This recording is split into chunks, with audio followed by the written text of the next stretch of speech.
everything that we get away. Oh yo yo, yeah yeah yeah. We go in by he and spend the whole day. Oh yo yo, yeah yeah yeah. We eat in and drink everything he bring. Oh yo yo, yeah yeah yeah. When we leave there, he mustn't have a thing. Oh yo yo, yeah yeah yeah. It's Christmas, Merry Christmas. It's Christmas, Merry Christmas.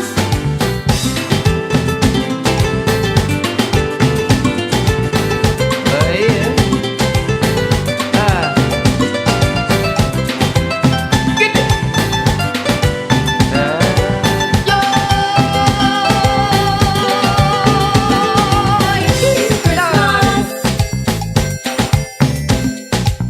It's Christmas.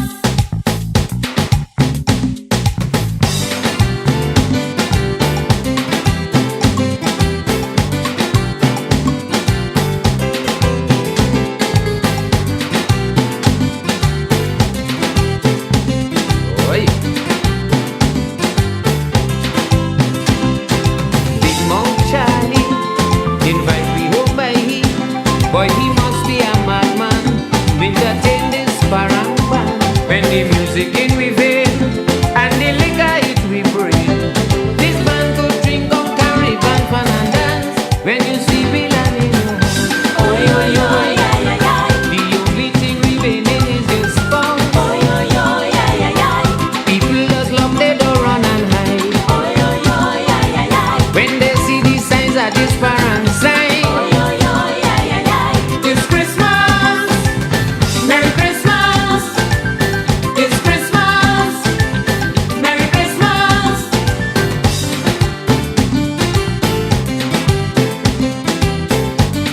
Oi, baila, baila.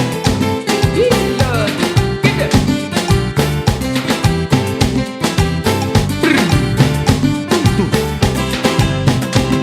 This whole night sprung along, climbing with the parang. He drink by everybody. We decided to go by he. When we reach in front the gate, we know it was a mistake. The man wife came out cussing him she 90. He wife quarreling, we feeling bad. Oh yo yo, yeah yeah yeah. He had to entertain we in the yard. Oh yo yo, yeah yeah yeah. The man didn't shame his he tell we come. Oh yo yo, yeah yeah yeah. He bring out two cokes and a nip of rum. Oh yo yo, yeah yeah yeah. It's Christmas, Merry Christmas. It's Christmas, Merry Christmas. The parang does start on Christmas Day. Oh yo yo, yeah yeah yeah. And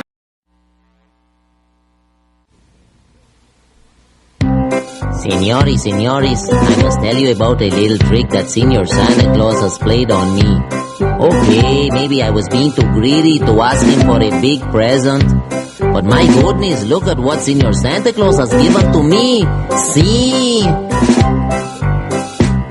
The hat I got for Christmas is too big. It is nice, but my sombrero is too big.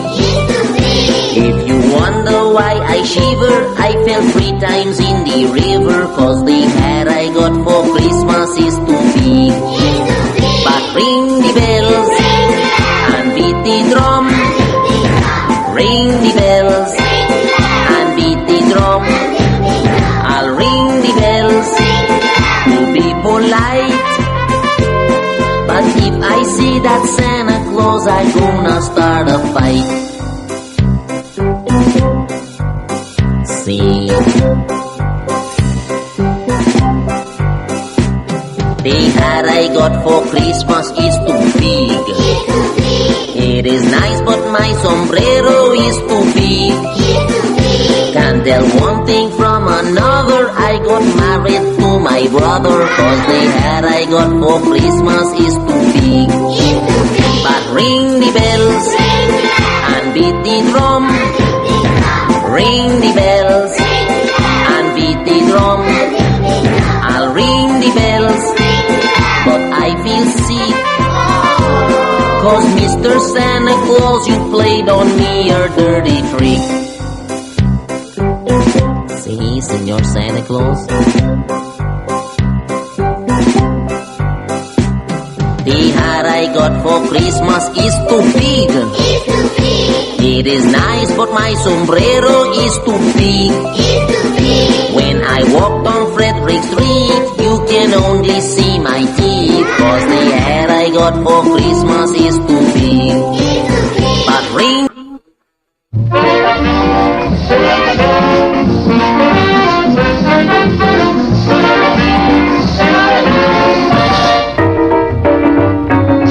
Since I was small, I always believe Father Christmas was born on Christmas Eve. Since I was small, I always believe Father Christmas was born on Christmas Eve. When I was small, I used to hang up my stocking. So much I toys I used to get Christmas money. Now I'm big like a man. Last year, I hung up a rice bag in front me door. Oh, me darling, Christmas morning, I wake up early to see my Father Christmas put for me. He put a police in a short pants with a warrant for me for white men. Lord.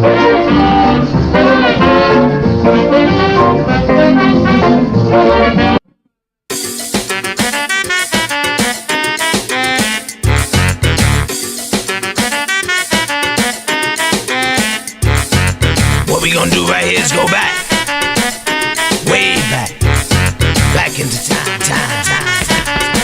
Who that? At this point, we'd like to introduce a very promising candidate. DJ Johnny.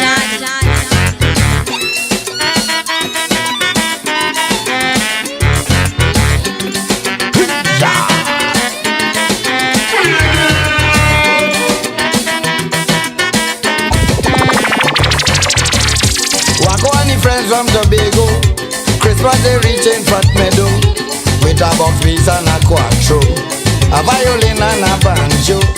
They say they always had a plan to give me family a parang. They wake up my mommy right away when they ring out with this loud way. My Jeffrey, oh, get up. Hey, like you are here the neighbor cock crowing, oh girl. Madam Jeffrey, oh, get up. Time to put on smoke in your kitchen, oh girl. Madam Jeffrey, oh, wake up. I hope you know it's white oak a drinking, oh girl. Madam Jeffrey, oh, get up.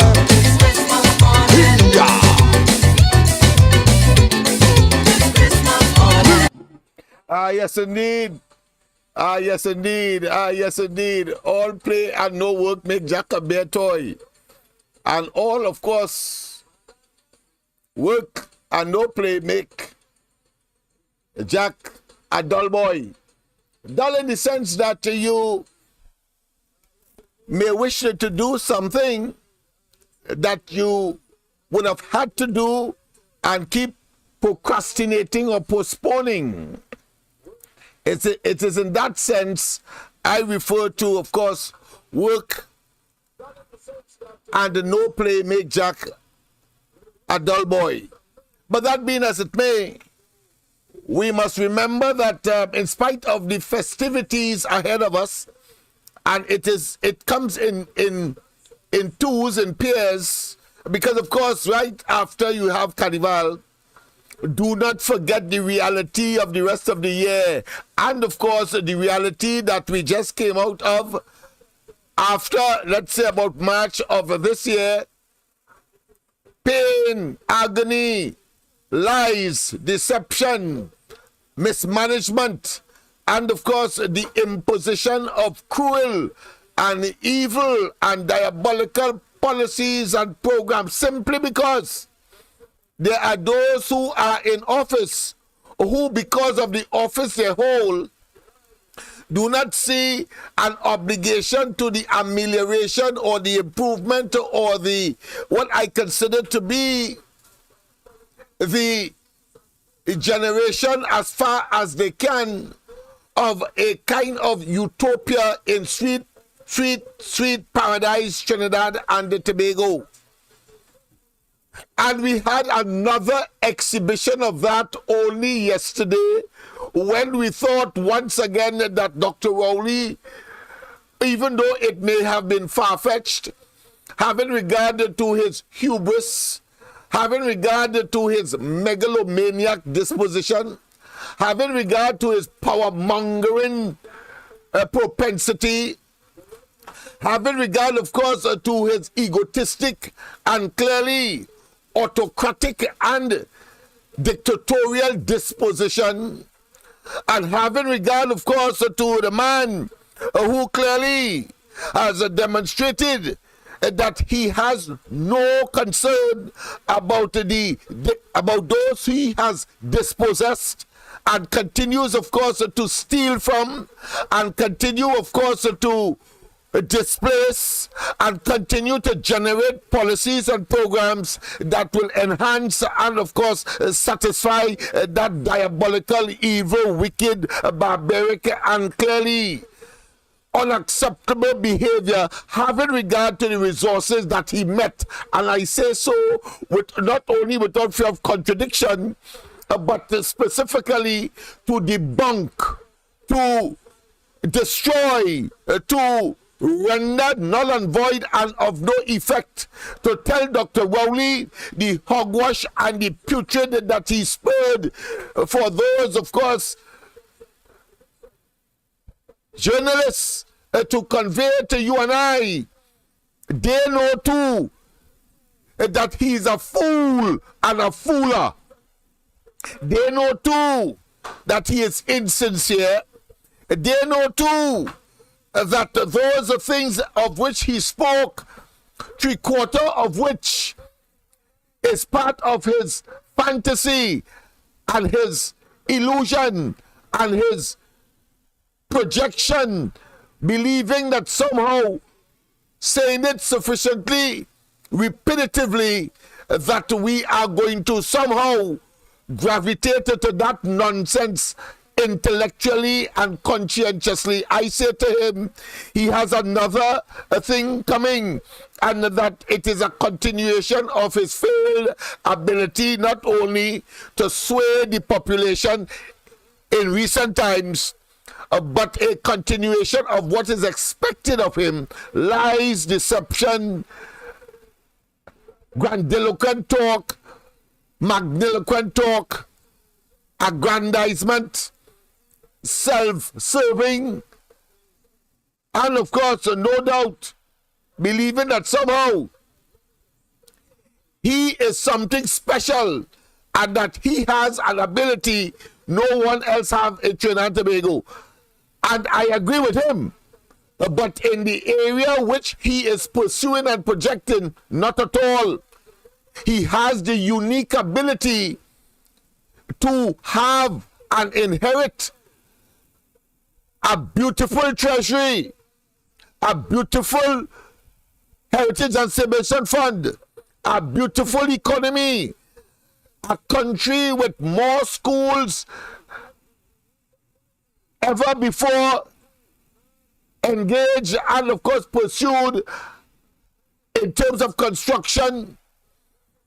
And then, of course, with all of that, he was able as well to destroy the trust and the contract, the social contract that was reposed in him.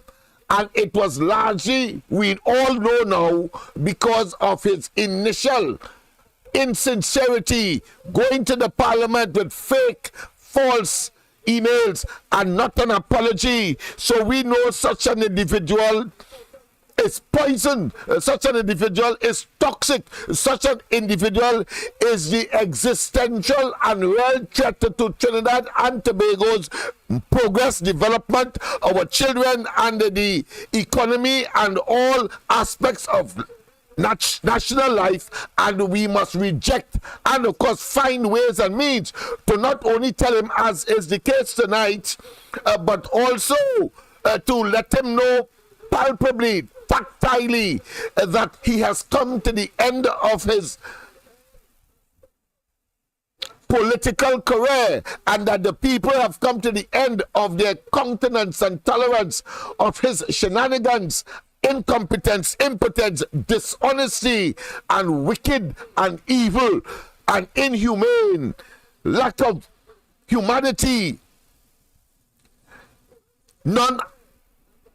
philanthropist. In fact, he's a disanthropist. Yes, that is what he is. He's the opposite of a philanthropist, and we must accept that and deal with it as it doesn't matter Christmas, no Christmas, carnival. We must be focused, because at the end of the day, these poisonous ingrates, I say ingrates from the point of view that we put you there and you arrogated unto yourself somehow. And just listen to this and you will understand, and you will of course, especially those who are sycophants and still are in denial somehow, which I think is incredulous, but just in case you are still stupefied by stupid people who have acquired office and telling us that they're bright and they're smart when they were getting into office, and it turns out to be that they were quacks, they were of course charlatans. Just listen to this. You wouldn't believe, people. And you see, the Lord moves in mysterious ways, his wonders to perform.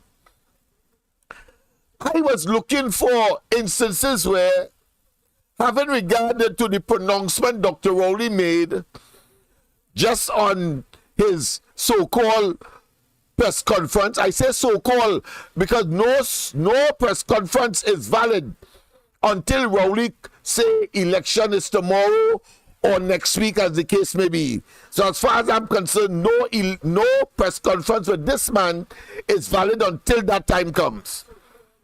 But let us look at what he said recently. You wouldn't believe. You would not believe. You wouldn't believe, I tell you. And I'm not going to introduce it verbally. I am going to present it to you, and then we will discuss it.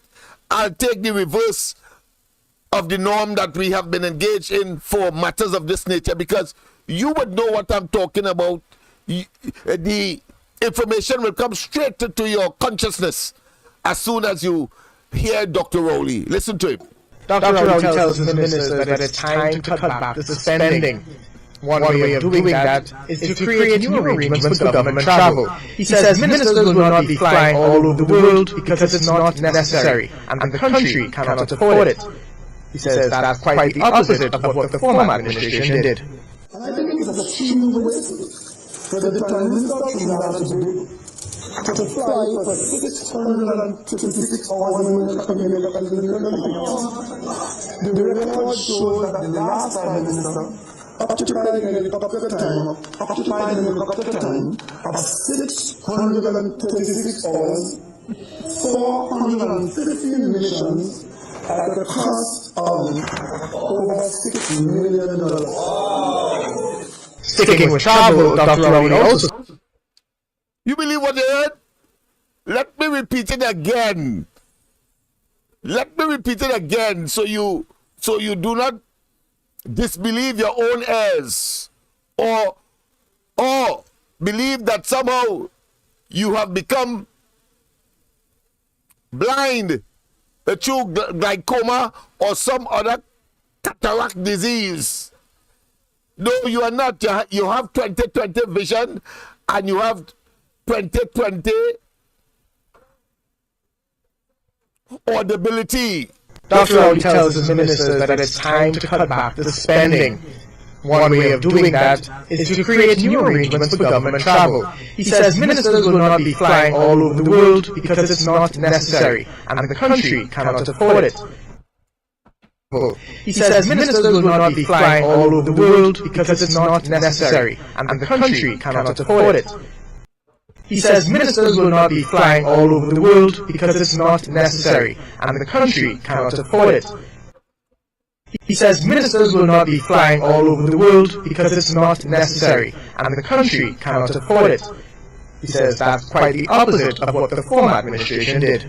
I think it's extremely wasteful for the Prime Minister of Trinidad to fly for 656 hours in the continuous. The record shows that the last Prime Minister occupied the helicopter time of 636 hours, 450 missions at a cost of over $6 million. Sticking with travel, Dr. Rowley also said all government vehicles must now carry government insignia so that the public can identify them in order to easily prevent the abuse which also happened under the former administration. Dr. I know that you are angry. You can't help but being angry. But what is and must be evaluated is that pattern of lyrics. I say lyrics because the man abuses talk and the level of theatrics and histrionics and make-believe and of course deception and dishonesty. I say dishonesty is so poignant, is so confrontational, is so conspicuous that you can't help but hating that man. You know what I'm talking about. Let's play it again. Let's play it again. Dr. Rowley tells his ministers that it's time to cut back the spending. One way of doing that is to create new arrangements for government travel. He says ministers will not be flying all over the world because it's not necessary and the country cannot afford it. He says that's quite the opposite of what the former administration did. I think it's extremely wasteful for the Prime Minister to have to do. Wasteful is it? Fly for 656 hours in the continuous. The record shows that the last Prime Minister occupied the helicopter time of 636 hours, 450 missions at a cost of over $6 million. Sticking with travel, Dr. Rowley also said all government vehicles must now carry government insignia so that the public can identify them in order to easily prevent the abuse which also happened under the former administration. Dr. Rowley tells his ministers that it's time to cut back the spending. Let's evaluate that. Let us evaluate that hypocrisy. I know that you're angry, but of necessity and as human beings, we have to, of course, examine. What does that tell you? Firstly, it says that Dr. Rowley is not only a hypocrite, but you have to qualify that hypocrisy. He is a hypocrite extraordinaire. That's one. Two, there's a basis for saying that he's a hypocrite. Why? Because he will go down in history as being the most flaunt, the most traveled Prime Minister. I used to say the most flown, the most traveled Prime Minister. We can't calculate, of course, how much he has spent so far on traveling alone. He and, of course, those who he has selected to travel with him. What we know, he is now being dubbed as the frequent flyer Prime Minister. You know what I say Rowley is being dubbed as the most frequent flying minister, the most frequent flying minister. Why? Because there is a term in, of course, the industry, in that industry, that travel industry, where frequent flyers are given special bonus. Well, he has been described now as most frequent flyer and qualifies for that. The only problem here, he's not using his money. Not using his money. So here what? the first thing must happen is that Monday morning I will be, of course, through the Freedom of Information Act, seeking to find out up to now how much it cost Trinidad and Tobago for he and his administration to fly in and out of Trinidad and Tobago over the last 8 years, and we will see. We will be able to argue further. Not that we have to argue. It's not the genesis of that, but we have to say further because it is a continuum. It is a continuum. So over the last 8 years, we want to find out. We will find out as well in getting that information how much he traveled within the last 3 years as well in the process. We don't have to be a rocket scientist, but the application of simple mathematics, of course, the subtraction rules, and you will get the answer. Once they give you all of the period from 2015, we need to know.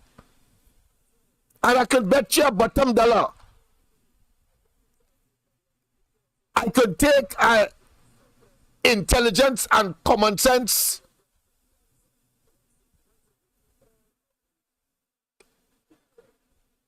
assessment, conclusion, corollary that he would have in the first 5 years traveled more than the money that he said that Kamla Persad Bisasa traveled, and he had concerns. That hypocrite. You understand how dangerous this man is? Because clearly, prime ministers have to travel, especially in present time. But here what he's going to say. He's going to say that he is entitled to it, but not Kamla Persad Bisasa. That is what a madman will say. So he as prime minister could travel not just frequently, but prolifically, and no big thing, because he is a prime minister above all else. That nincompoop, that bald-headed, asinine specimen of inhumanity. Yes, he's going to say that. Yeah, because of the level of madness, the level of lunacy that is this government, a government that can aptly be described as, of course, a lunacracy. A lunacracy, government by madmen. So he has put another cog in the area of deception, and of course, having argued before that he is going to be lean and trim, and of course, discerning and conscious of the public purse. Well, let's examine that. One, the man doubled the debt of Trinidad and Tobago since he came into office 2015. When Kamla Persad Bisasa left, it was 44%. It is now vacillating close to 100%. Twice the amount of debts. To leave for our children and our children's children, when he, of course, when he marched away to jail, I'm sure. And of course, after that, well, wherever he goes, he goes. That's one. Two, they were complaining that Kamla Persad Bisasa lose more election, too much elections to be viable, because he ain't do that. He lost that as well over time. He lost that status as well of having lost less elections than Kamla. And don't tell me you don't know what I'm talking about. And don't tell me that a local government election is not an election. And don't tell me that a by-election at whatever level is not an election. And don't tell me that the Tobago House of Assembly election is not an election. Oh, you want to be convenient because you want to settle it and of course center it on general elections. No.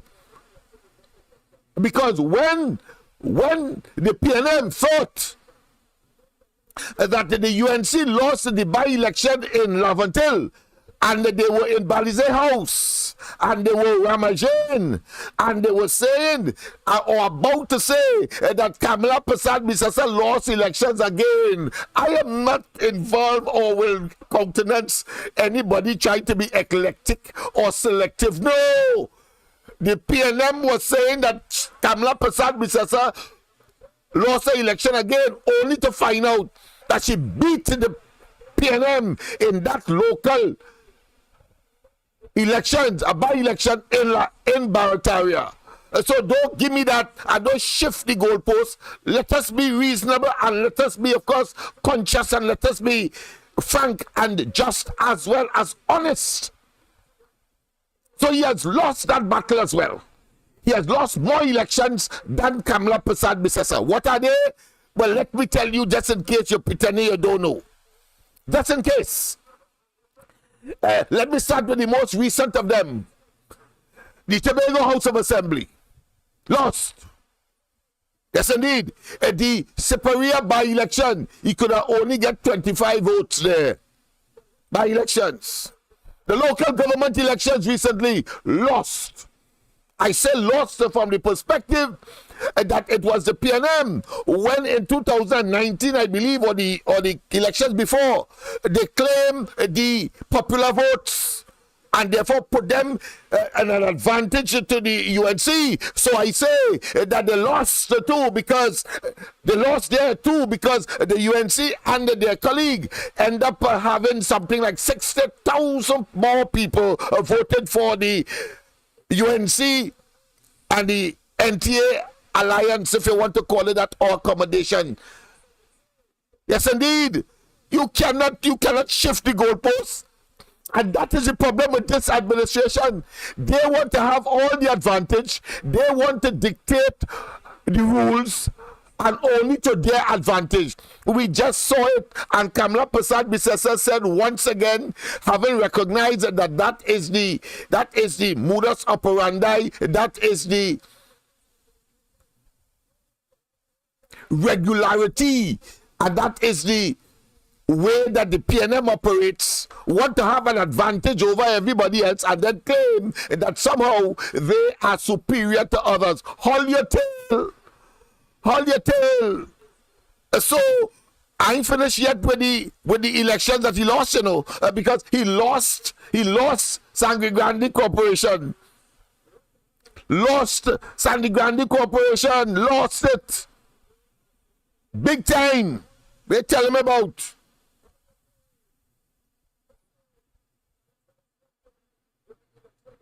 Yes, indeed.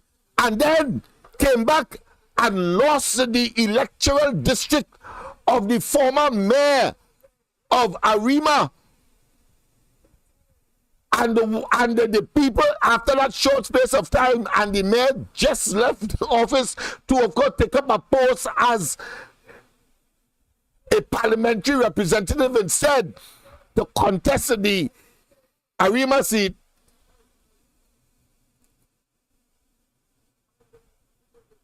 The PNM lost that. Lost it. Do I need to go further? Because you know by now, you know. Because I'm sure you're checking what elections that Kamala lost. I am going to give you that too. So what, we reached 5, 6 so far? And there's more. There's more. And while, of course, it was part and parcel of the national elections, but the fact of the matter is that they went in with 18 seats. Sorry, the UNC went in with 18 seats and came back out with 19 seats in the general elections. But if one has to extrapolate and break it down, the PNM lost the Moruga Tableland seat to the UNC. Yes. So notice they no longer talk about Kamala lost too much elections. What they leave it to is those but I shouldn't say internecine because I'm sure that they are outside, but those outsiders who have nothing to offer, who could not replace Kamla Prasad Bisesa with the longest rod that you could get. But because they have some maybe grudge, because they may have lost maybe a senatorial position or whatever it is, or overlooked you for a position, but she is the boss. Just as how the PNM recognize Rowley as the boss who will lead them to total destruction, Kamla Prasad Bisesa is the opposite of that tendency, that proclivity, a boss that will lead her people into victory, but victory by itself is not sufficient. Victory here means to take Trinidad and Tobago on board and to, of course, move it into the land of paradise that we were promised. A similar promise made by Rowley when he told us that after the elections of 2015, we should be in a state of utopia. We end up in a state of dystopia. You know what I say? I say we end up in a dystopia because every single thing he said that was major turned out to be a blatant lie, and no excuses at all, or no apology to be more specific. The man told us that he will not interfere with property tax. He told us he will not interfere with subsidies. He told us that if we voted for him, the experiences that you would have had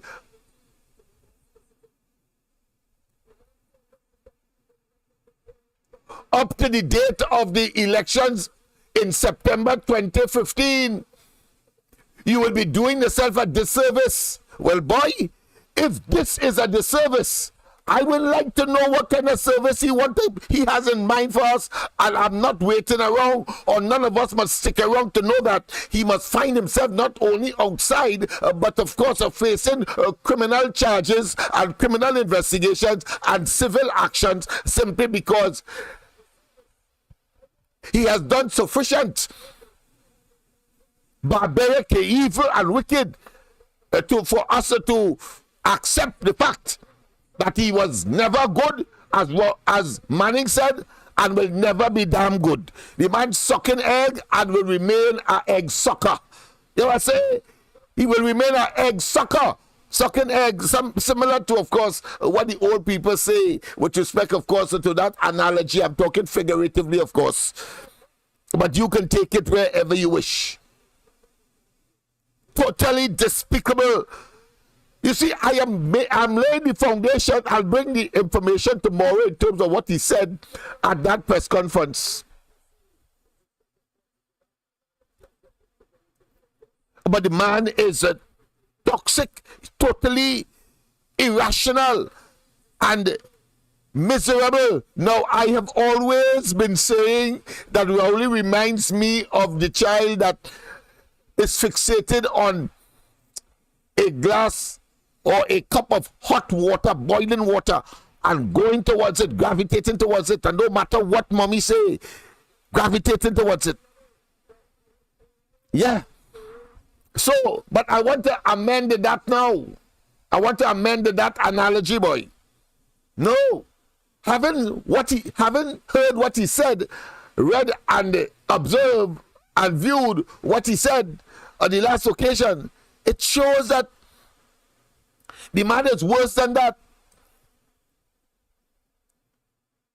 And he was supposed to get such a child was supposed to get a good cutass in order to prevent them from injuring themselves, because Rowley clearly is in the path of super injury. And for all who is around him, because the water could spill, as the politics can spill into all of those persons who he has, of course, enticed to follow him. But the devil has its disciples, as you know, just as Hitler, just like Saddam Hussein, just like, of course, Gaddafi and all the others, including, of course, Maduro. All of them, they have their disciples. But we who are on the righteous path and who have seen the evil and the decadence and the wickedness and the dishonesty and the nepotism and the cronyism and the unbridled and naked corruption, you just have to watch at Balize's house and understand the level of monstrosity in the form of some kind of government. And he comes to the people recently, having come from where he came from, and telling us that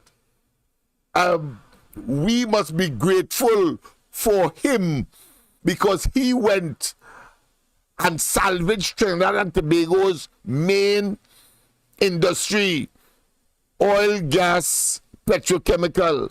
But guess what? Guess what?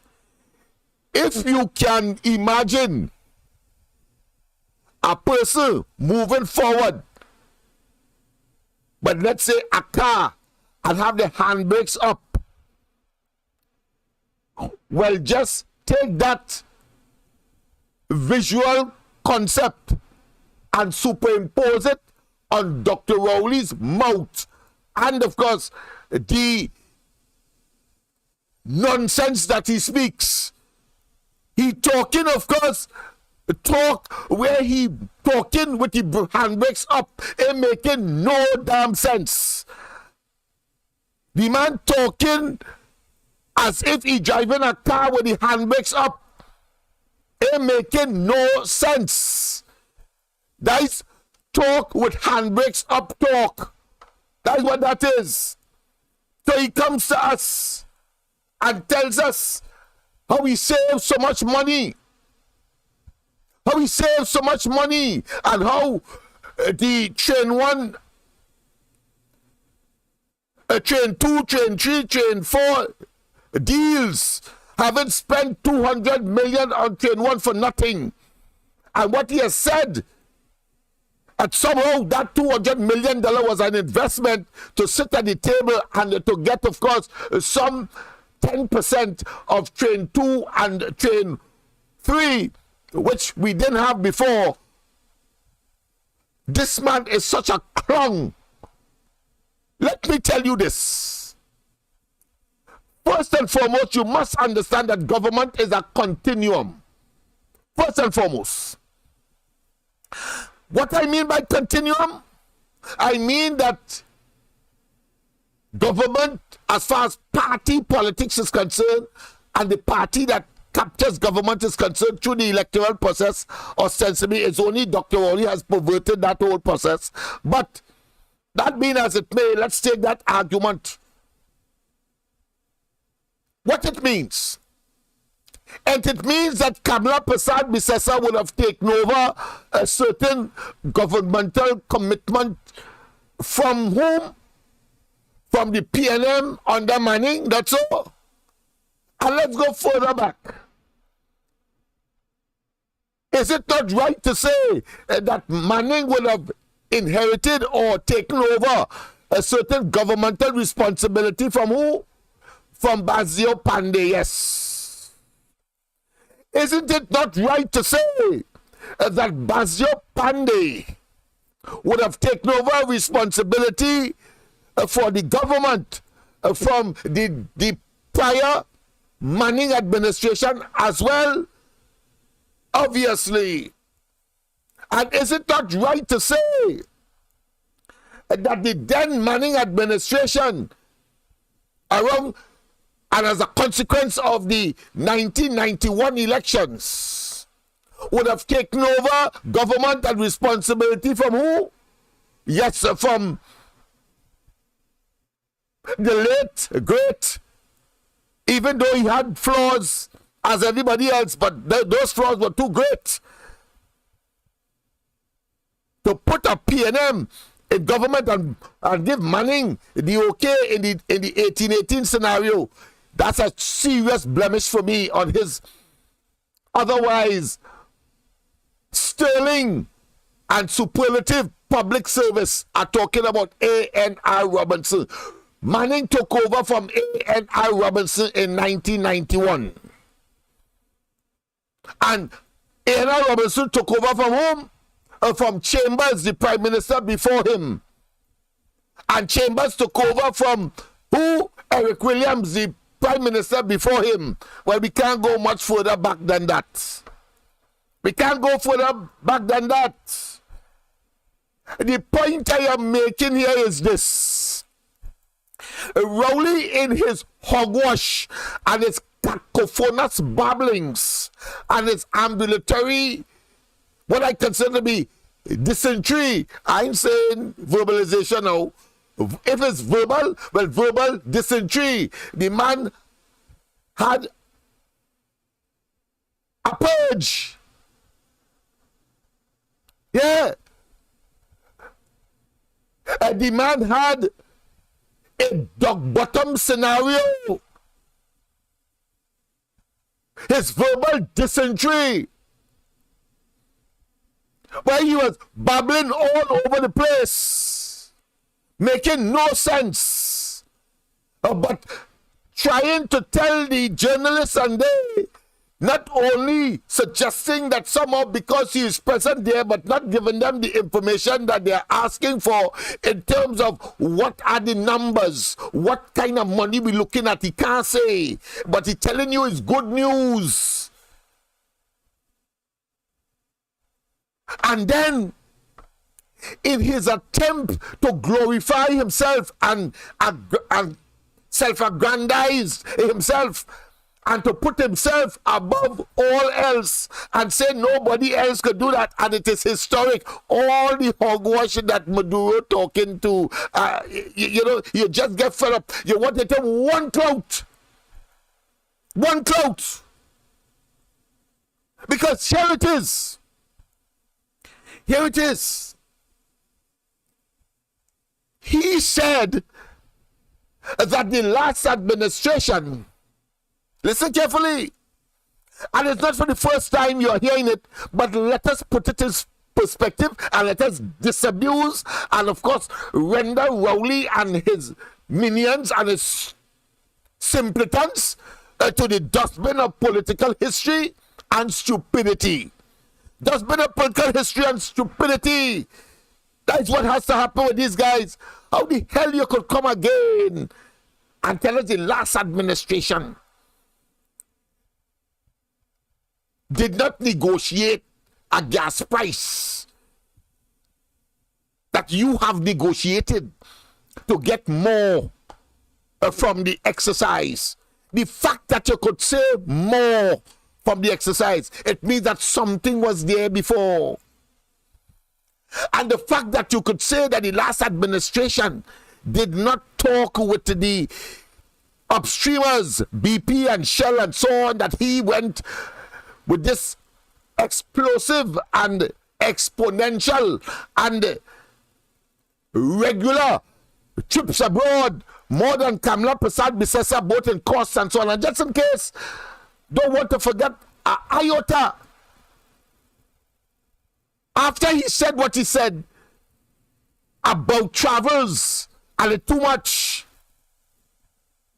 you know, he increased his traveling per diem, the money that they get for traveling as a minister, as a prime minister, he increased it, you know. But listen to him, people, if you just joined. It's important that you understand the basis on which this discussion is based, and that you do not, for one moment, think that Rowley is people. The man is the most horrendous thief that anybody could encounter in high places. Dr. Rowley tells his ministers that it's time to cut back the spending. One way of doing that is to create new arrangements for government travel. He says ministers will not be flying all over the world because it's not necessary and the country cannot afford it. He says that's quite the opposite of what the former administration did. I think it's extremely wasteful for the Prime Minister Extremely wasteful, he says. to fly for 626 hours in the record shows that the last Prime Minister occupied an helicopter time of 636 hours, 450 missions, at a cost of over $6 million. Sticking with travel, Dr. Rowley also said all government vehicles. And let me show you how dishonest this man is. He mentioned even at that meeting that people are concerned with his frequent flyer prime minister, opportunistic as he is. Frequent flyer, opportunist. Yeah, so he's concerned. Well, all right. But if you're concerned that people are saying you're flying out, and in an attempt to justify those flights out, he brought to those pieces of what I consider to be, I invent, of course, the handbrakes up and moving nonsense that he spoke. Handbrakes up and moving nonsense. It making no sense. Because you can't move. The intention is to move. But you ain't making no sense. Nobody accepts that. It's not logical. It's not congruent. It is incongruent. It is asinine. It is dotish. It is puerile. It is hogwash. It is deceptive. It is dishonest. That's what it is. So, in his attempt to explain that and justify his flights out, just as how he got a copy of the prime minister then cost of flying out of the country and in, one would have expected that he would have armed himself to consolidate and to solidify and to verify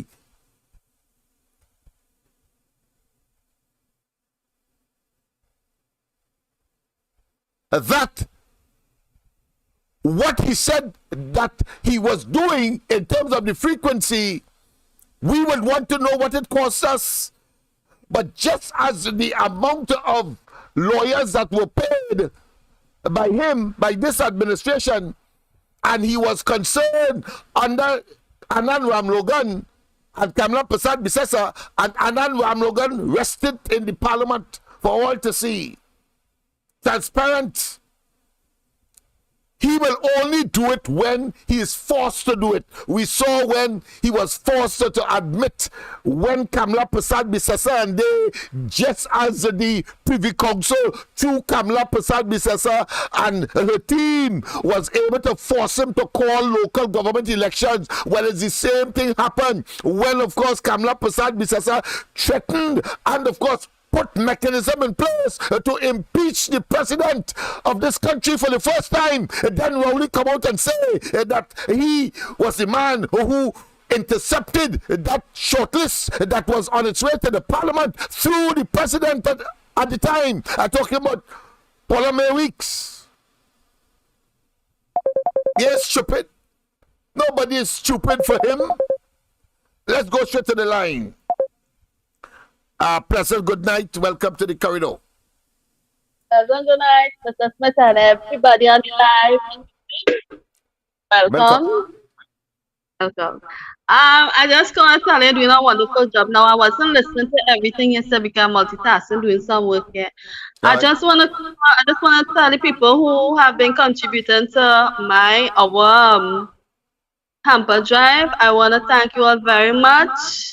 That's so precise, but we can help who we can help. And the guys with the negativity, I want to thank all you because it's still getting through. Whoever going on other people live and trying to bash the Mr. Smith and saying he talking same thing over and over. I like you saying things over and over because if you don't do it, people wouldn't understand. They're like babies. They're empty, right? You have to teach them first to get knowledge, right? So I want to thank you very much for coming outside here every night and talking the same thing over and over if you have to, right? And as we about that Friday, I was listening, not Friday, Thursday. I can't remember exactly, but the people with the pipe who was in the pipeline. Yes. The guy said wasn't an act of God. Right? And to me, they had something to hide. Right? So leave these guys in this pipeline. I find it so unfair. You know, you leave these children fatherless. When in this time here you need a father figure. You need a strong man of God. You understand? I don't know how these guys live, but I'm sure they were very nice persons, individuals. Right? And I encourage all to pray with all the children. Because at the end of the day, it haven't, whatever God could do, none of these politicians could do. Only God could deliver us from all this thing. And it's not happening in China alone, it's happening all over the world. And I'll always say Miss Kamala was the best, and she will always be the best. Right?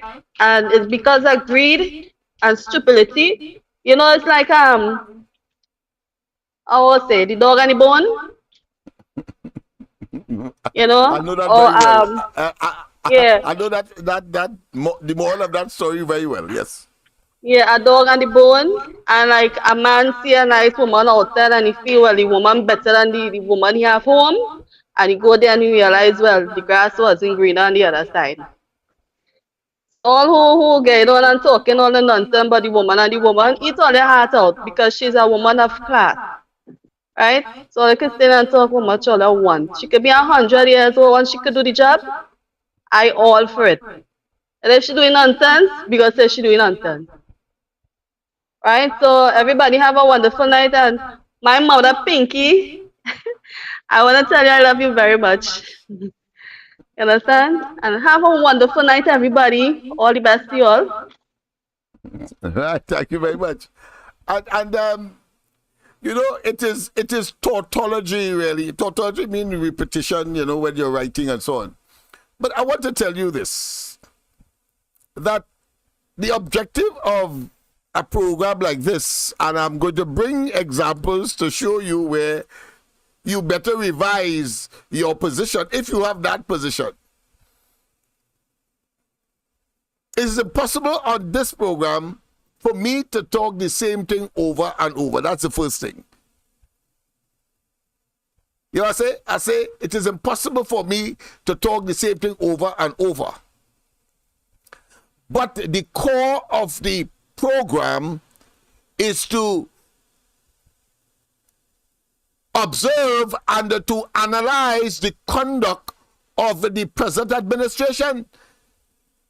So the central theme will always be members of the government. And I choose that simply because I could talk about sports. Yeah, I could talk about social programs. I could talk about food. Yeah, I could talk about software and hardware. I could talk about shoes. I could talk about furniture. I could talk about car. There are people for that.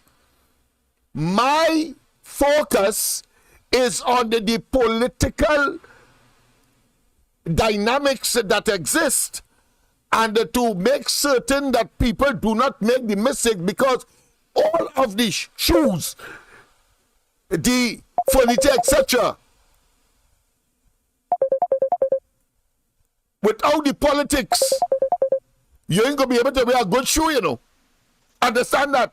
A good pair of shoes. A pleasant good night. Welcome to the corridor. Yeah, pleasant good night, Mr. Lennox. Good night to you. I want to say good night to everybody live, everybody in chat, everybody regionally, internationally. So, Mr. Lennox, all I had to see is that anything this man touch just turn to salt. It just be a disaster. Anything this man touch, you know. So I just want to weigh in on this thing with the Guyana and Venezuela issue, you know. And America left the sanction on Venezuela, so they was able to sell the gas and the oil, the reserves. So India bought some, so the country was picking back up. But when you have a dictator who is greedy, all he had to do, Mr. Lennox, because again he's trying to live, and you're a man of the people, is the government. You say is the man of the people, for the people, all the people fleeing your country. All you just have to see is to Guyana, say, listen, you spending the money to develop the land, I will take 30% of whatever you find, you will have 70%, then we could be able to coexist in between.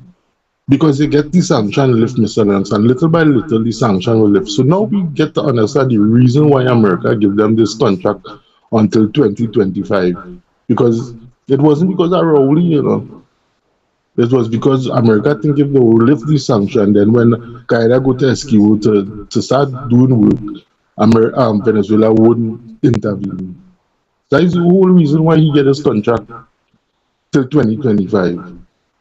We talking about drug and gas deal is a non-disclosure deal. Nobody here know what this deal is, what we gonna get, where's the outcome. But everybody talking about this drug and gas, this drug and gas deal. It's a non-disclosure. If anybody could tell me in the public what this deal is about and what we're getting from this deal.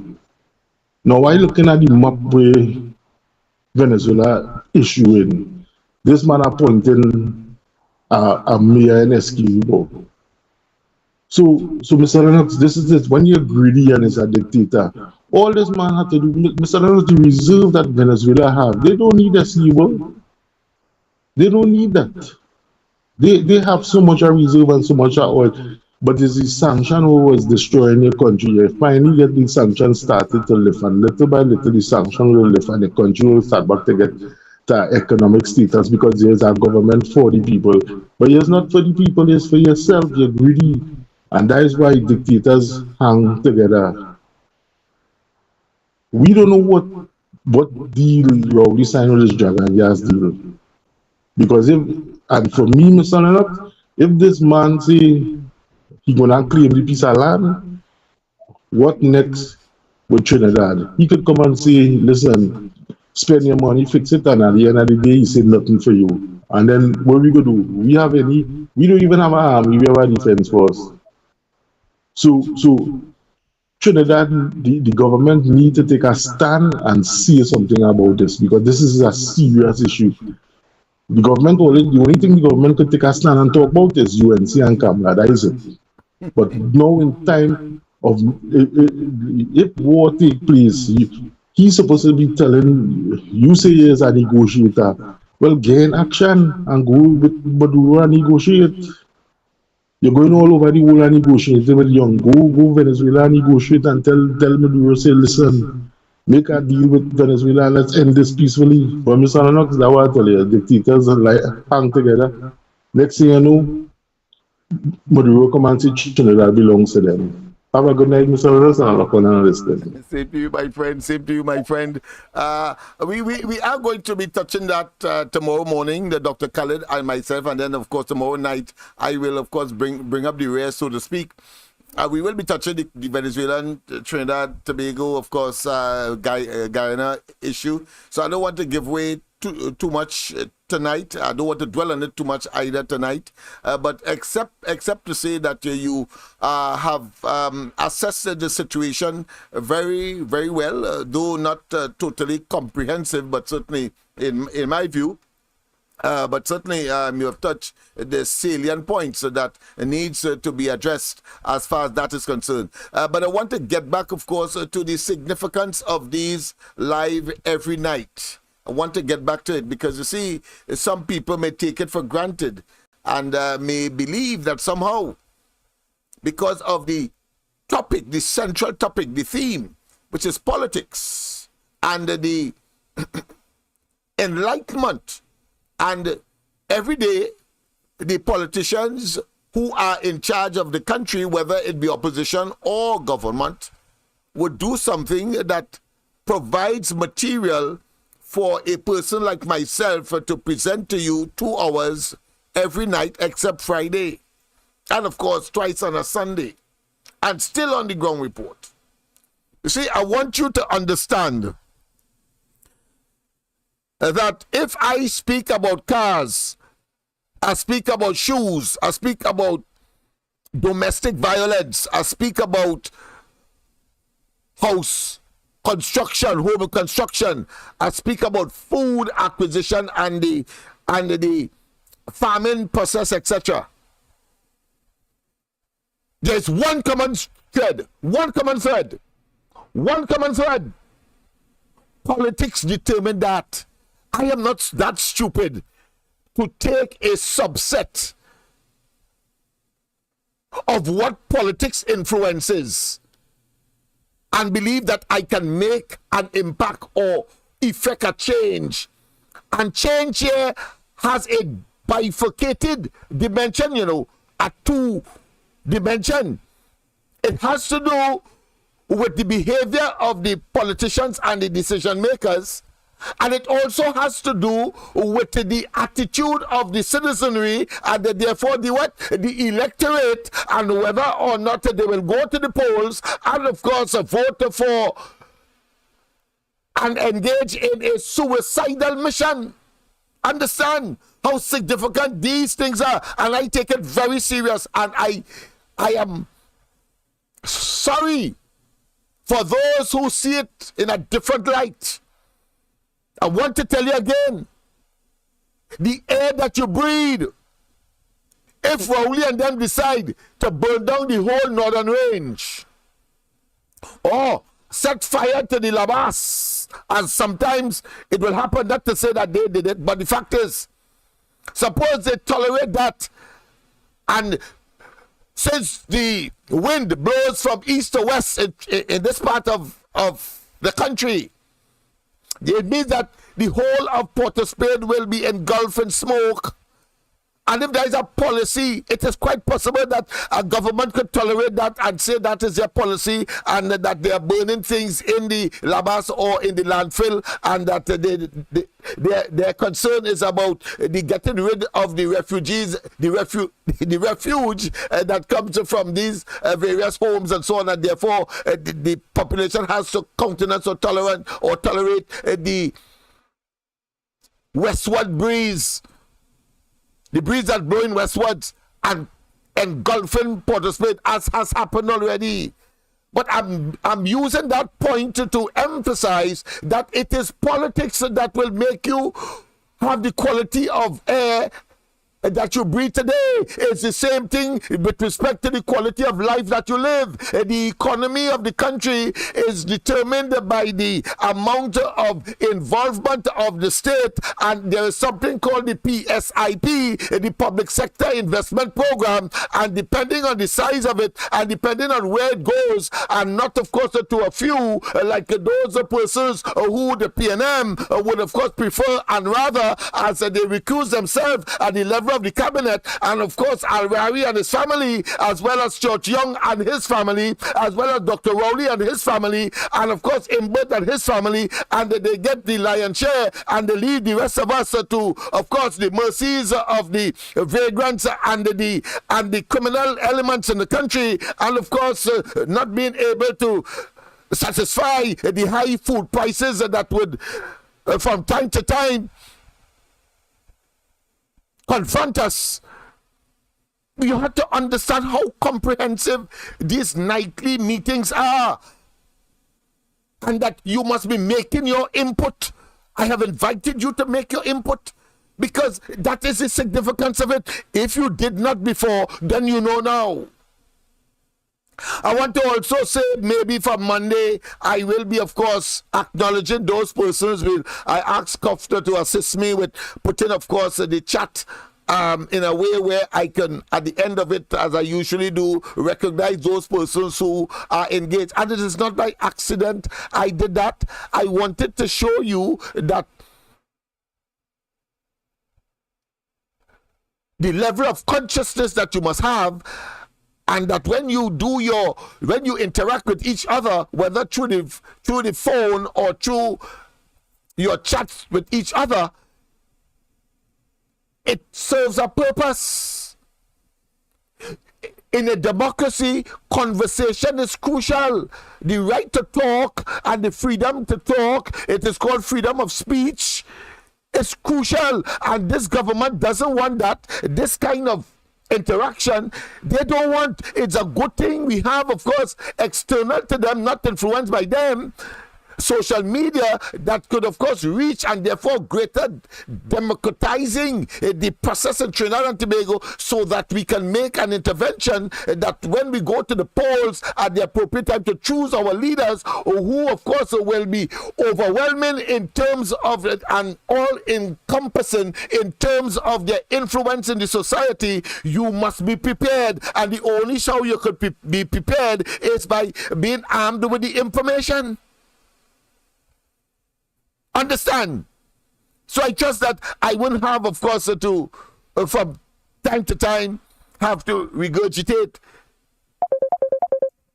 in this way. But the point is that politics influence everything you do. So whether you whether you live in a nice place, your circumstance you're satisfied with, and so on, all of that is because of politics. A pleasant good night. Welcome to the corridor.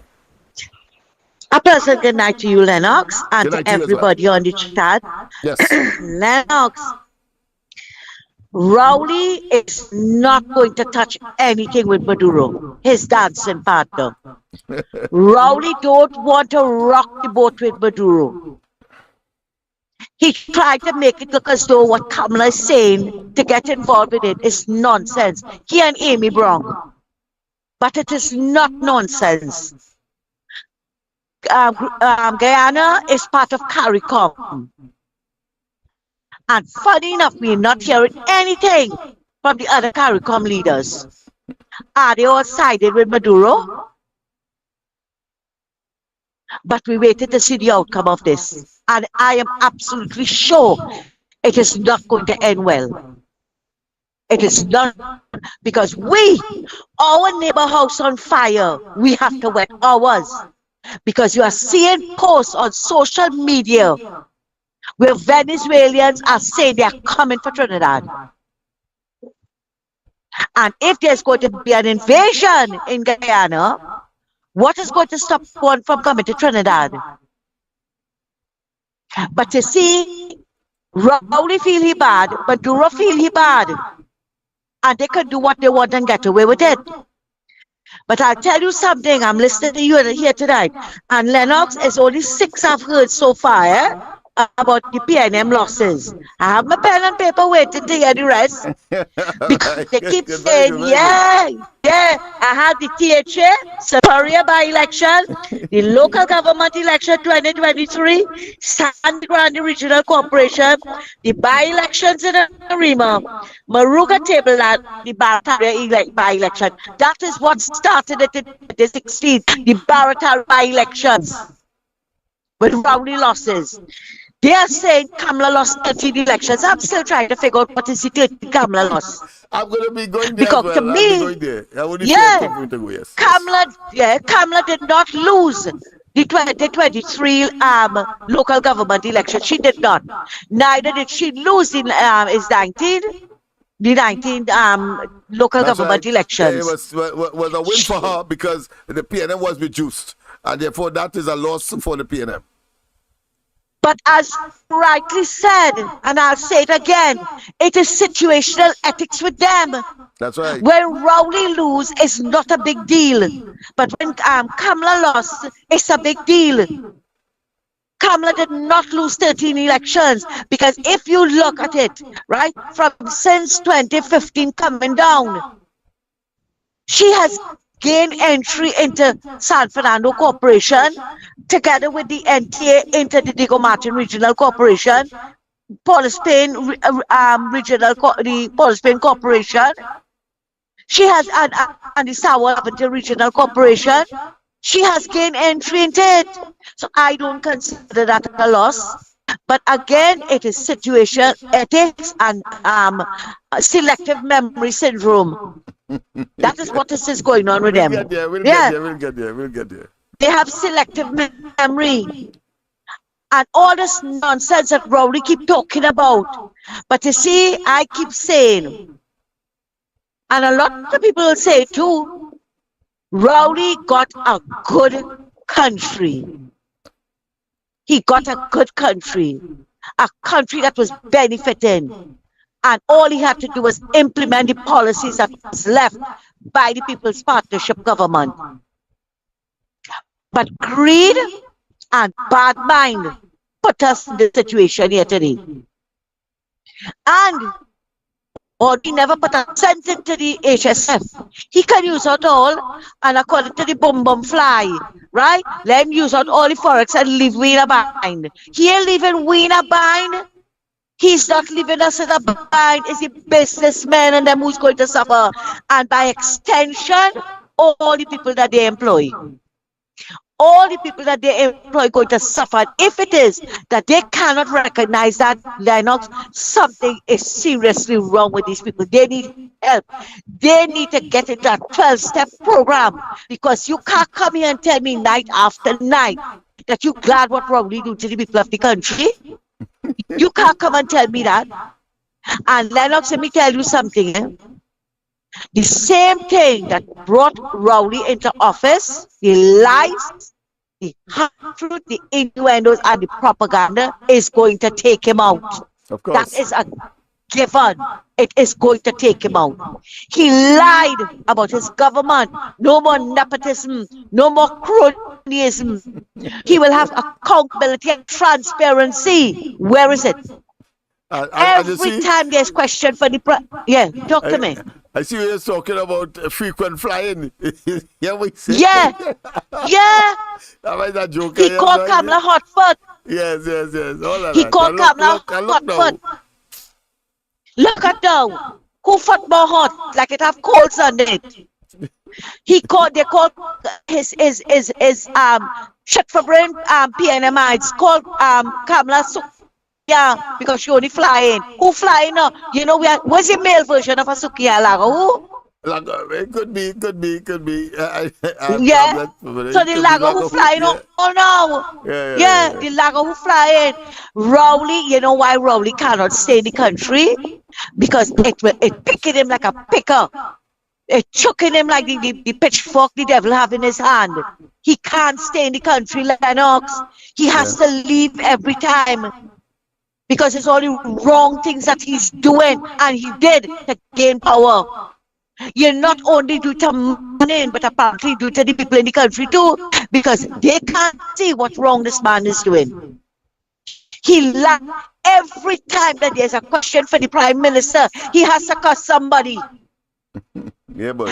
He was the one that said he was glad for that it would keep the government on their toes. As opposition leader, he said that. He glad for that. And today when you are being questioned, you're telling Rodney Charles why you don't go and live in Guyana or Barbados. You don't want to answer no questions. You're the haughty people. And lying on the way. But, as I said, what brought Rowley into office is going to take him out on his knees. Because you can do so much. You can do what you want, but not for how long you want. There has to be an end someday. And I want to tell UNC people before I leave here tonight.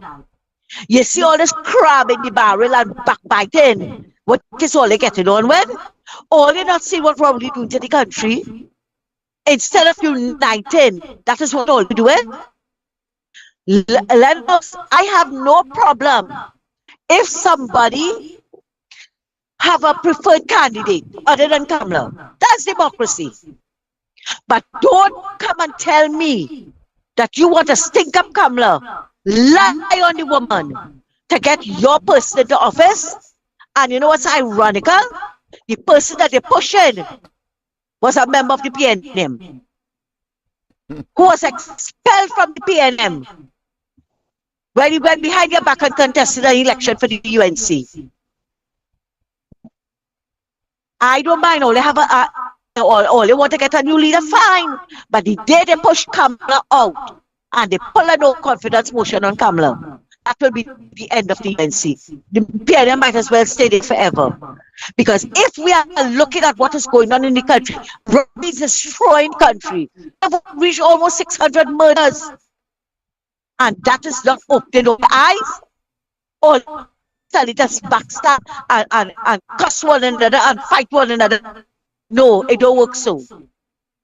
And until they get serious, we will remain in this position. Lennox, thanks a lot for listening to my 2 cents, and have a good night. Yes, same to you, my dear. Same to you. Has always been usual. Listening to you, it's always a pleasure. And of course, the people are well informed. And of course, your passion and your commitment, I think, cannot be questioned. And of course, on principle, of course, as I too share those principles as well. And of course, just as we were on the question of win, then I want to say that she was also more successful than Rowley in the internal elections and all. She beat him there and all because he was hoping to get a number that will not question his leadership and his position in the party. And he had an election over 2 days, and in just 1 day, and of course, a part of the day, several hours, Kamala Persad-Bissessar was able to get much more votes than her. Well, I say than him when he had his internal election. So from that perspective, technically, I think it's a win for her as well. But I think it also brings us to the internal, as I said, and I didn't want to use internal, I want to say external forces that are attempting to play that they are internal because they cite the threat that is Kamala Persad-Bissessar. She has been making strides upon strides. She clearly, incrementally, not as speedy as we would like, but certainly there must be a zenith, a point where that will manifest in, of course, a handsome and clear victory for Kamala Persad-Bissessar and the UNC, having regard to the incremental ascendancy, whilst, of course, Rowley, in spite of his talk and in spite that the whole government continue to deteriorate and to, of course, degenerate and erode. So I'm comforted, and it's all around us. Those with eyes to see will want and should see. Those who have eyes to see will see. Tobago is the greatest vivid expression of the deterioration and the reduction and the erosion and the downgrading and the, of course, total sandpapering of the PNM under Rowley. There will be no more. It is clear. So I'm not going to waste time with persons who want to generate mischief and believe that somehow they're coming from nowhere, behind the scenes, out of the wall, behind the curtains, and out of the wallpaper. Where are they? I'm not impressed. And you can't impress me with talk. You can't impress me with writing. You cannot impress me with orations and pretensive knowledge about politics. And you were never in the vineyard. You were never in the position of leadership. Hold your tail. I am not going to be convinced, and those persons with common sense will also not be convinced. That is a figment and aspect of the propaganda machinery of the PNM, and it will intensify. All we have to do is to keep on the straight and narrow. As I said, do not be fooled. You think if you go on Ian Allen, what he has to say is not influenced by the politics, but let me tell you, best you come here, because what he has to say there is a result of the policies and programs and the deprivation and the inability of the police to, of course, act appropriately. What, you're going to listen to a soap opera? Go and listen to your soap opera. That's all right with me. That's your choice. The ultimate sacrifice, the ultimate commitment in any country is to get involved and to influence as much as you can the politics of the country once it is for the greatest good. And I am satisfied with that. And I will continue so to do. It's easy for me to sell computers on air. I could develop a program for that. In fact, I better do that. In addition to, of course, this, I better do that. I set up, of course, I know that I wanted to do a education program for the C students, and I'm pursuing that as well for sure. But all of that is influenced by the politics, the kind of school that you have, the kind of exam you do, the kind of food that you eat, as well as whether you should have a box lunch program in schools, the amount of teachers, the amount of schools, the amount of repairs, the amount of discipline, the amount of and the quality of your policy towards disruptive students. If you think that my lap and my tap will stop those disruptive students, well, go ahead, spending more money, and if 1,000 more police you want to bring in to train will solve the problem, that is politics. Kamala Prasad Mr. Sunday, they had community policing, and you still have, of course, another dimension of policing that was undercover, and they were right in the community, and people didn't know until they even, of course, assisted a mother who was giving birth to her child at the corrupt junction. It was one of those comfort patrols that did that. Rowley take that away and say that it's a commissioner of police. A commissioner of police will solve the problem.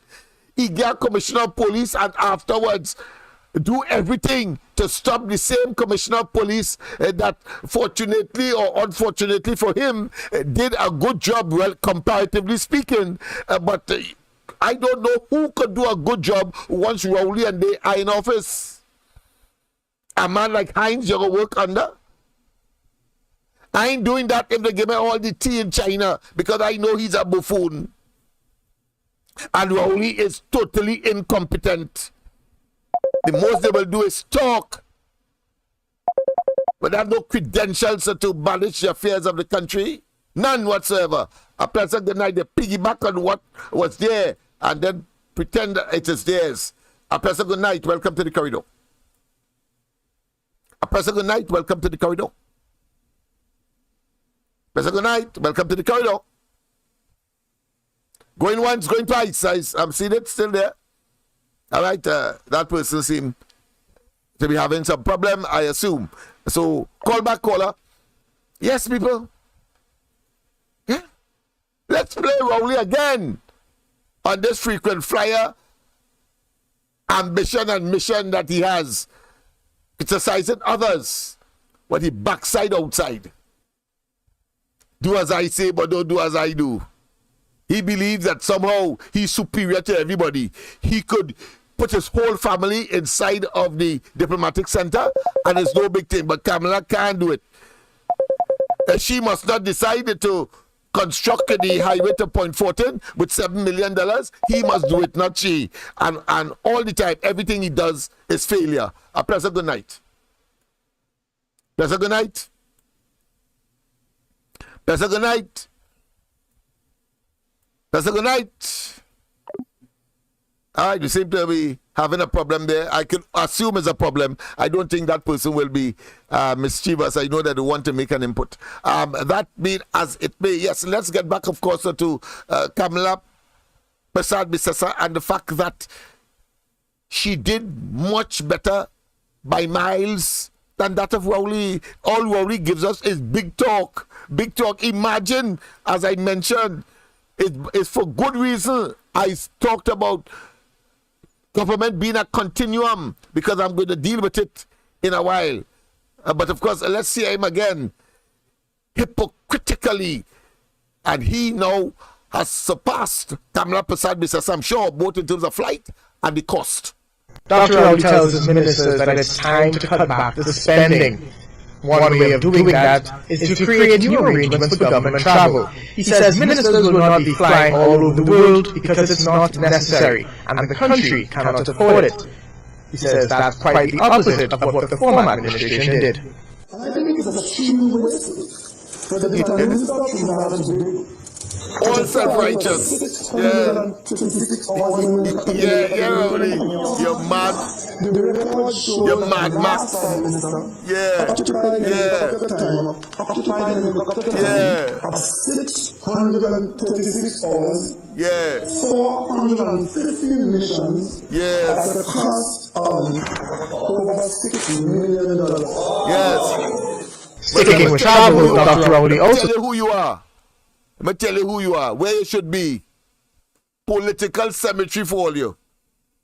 I have for people, and I pray no fuck with me. I find some of them they live too long, and every 5 years it's the same old song. Some of them dead just shit like dog, so I pray for them a burial ground. Rowley, my soul pray for him, put joy in her heart, put him down quickly. All of them useless politician, only making up numbers in my island. I refuse body, I leave them Muslim, them to deal with it. Big smile on my face and with maybe a hand. It's time to move trash from out of this land. Yeah, man. Political cemetery for them. In but I taking my time with him. I personally will prepare his body. Make sure he have a sardonic grin on his face. That's all he does do. That man is away. Bury in the back of my cemetery. Turn the upside down. He face I can see. Look for the strongest grave. Dig up to cover he. Not with the hand, but good fuck on him. Gypsy, political grasshopper. I may feel little pity cause he's my brother. But like Kazan, he's swinging from vine to vine. It's time I help you to make up your mind. Fitzgerald, Rasta City, I know they go glad to get the body. Resi on the town, don't fall to sea. Drink 2 years and watch go. We're going there. We're now enjoying, of course. Let's go to the lines. Pleasant good night. Welcome to the corridor. Welcome to the corridor. Wow. Welcome to the corridor. Welcome to the corridor. Boy, something is going wrong tonight with that particular phone, boy. All right, let's continue and enjoy, of course, the political cemetery for these fellas. That is what it is. The rest of them, the apologists and the sycophants could talk what they want. A pleasant good night. Welcome to the corridor. Good night, Lennox. Good night, Trinidad and Tobago. Good night to you. Lennox. Yes. It has something really serious going on in this country, and it has people not paying attention to this. Go ahead. You see the Latin immigrants we have in this country, the Latin immigrants. Uh-huh. Right? They causing a serious health problem. We have an epidemic in this country and nobody paying attention to it. HIV rampant in this country due to these people here. Back in 2019, a doctor from the San Fernando Hospital that published an article in the Trinidad Guardian. That was just before the COVID pandemic. Yes. And what he said in that report, he working in the clinic where women come and join the clinic when they're pregnant and things. And he said almost every he used the word Venezuelan, but I use the word Latin immigrants because we don't know what part of Latin America they're from. Right? So he said almost every Venezuelan woman come to join the clinic, when they test them, the HIV. Oh God. Yeah, like that article was published he published an article in the Trinidad Guardian. I'll check it out. Hear this, sir? In Peru, it are over 200 something thousand Venezuelans with HIV seeking medical attention in Peru. Research it and you go see. So with this amnesty thing with this government that embark on 2 or 3 years ago, that's a Pandora's box to open because Trinidad geographically easier to access that to go Peru because you have to go straight across Colombia and then end up in Peru. You understand? So Trinidad is a shorter and easier journey for them to come. You know what people in Tocopita, that is on the southern side, like from Ikaka side, and then people from Tocopita come through that port of entry. The indigenous people up the river there, plenty people die out with AIDS up in the Tocopita Delta. It had the UN people that went in there was giving them medicine, all kind of thing. Plenty people die out from it Saturday. So right now we have an epidemic here right now. Right, so Electoral, listen to a good program. Thank you very much. Thank you very much. Thank you very much. That is news to me, but thanks very much for that. While you were talking, I try to get it one time. We need to always verify. Yes, indeed. Thank you very much once again for your intervention. I trust that was not the person. Well, if it was the person who was trying to get us all the time and he eventually got us, well, of course, perseverance in itself, of course, is a good virtue. But certainly the information that was given to us, I think, is very troubling, even though he said that it has been around for some time.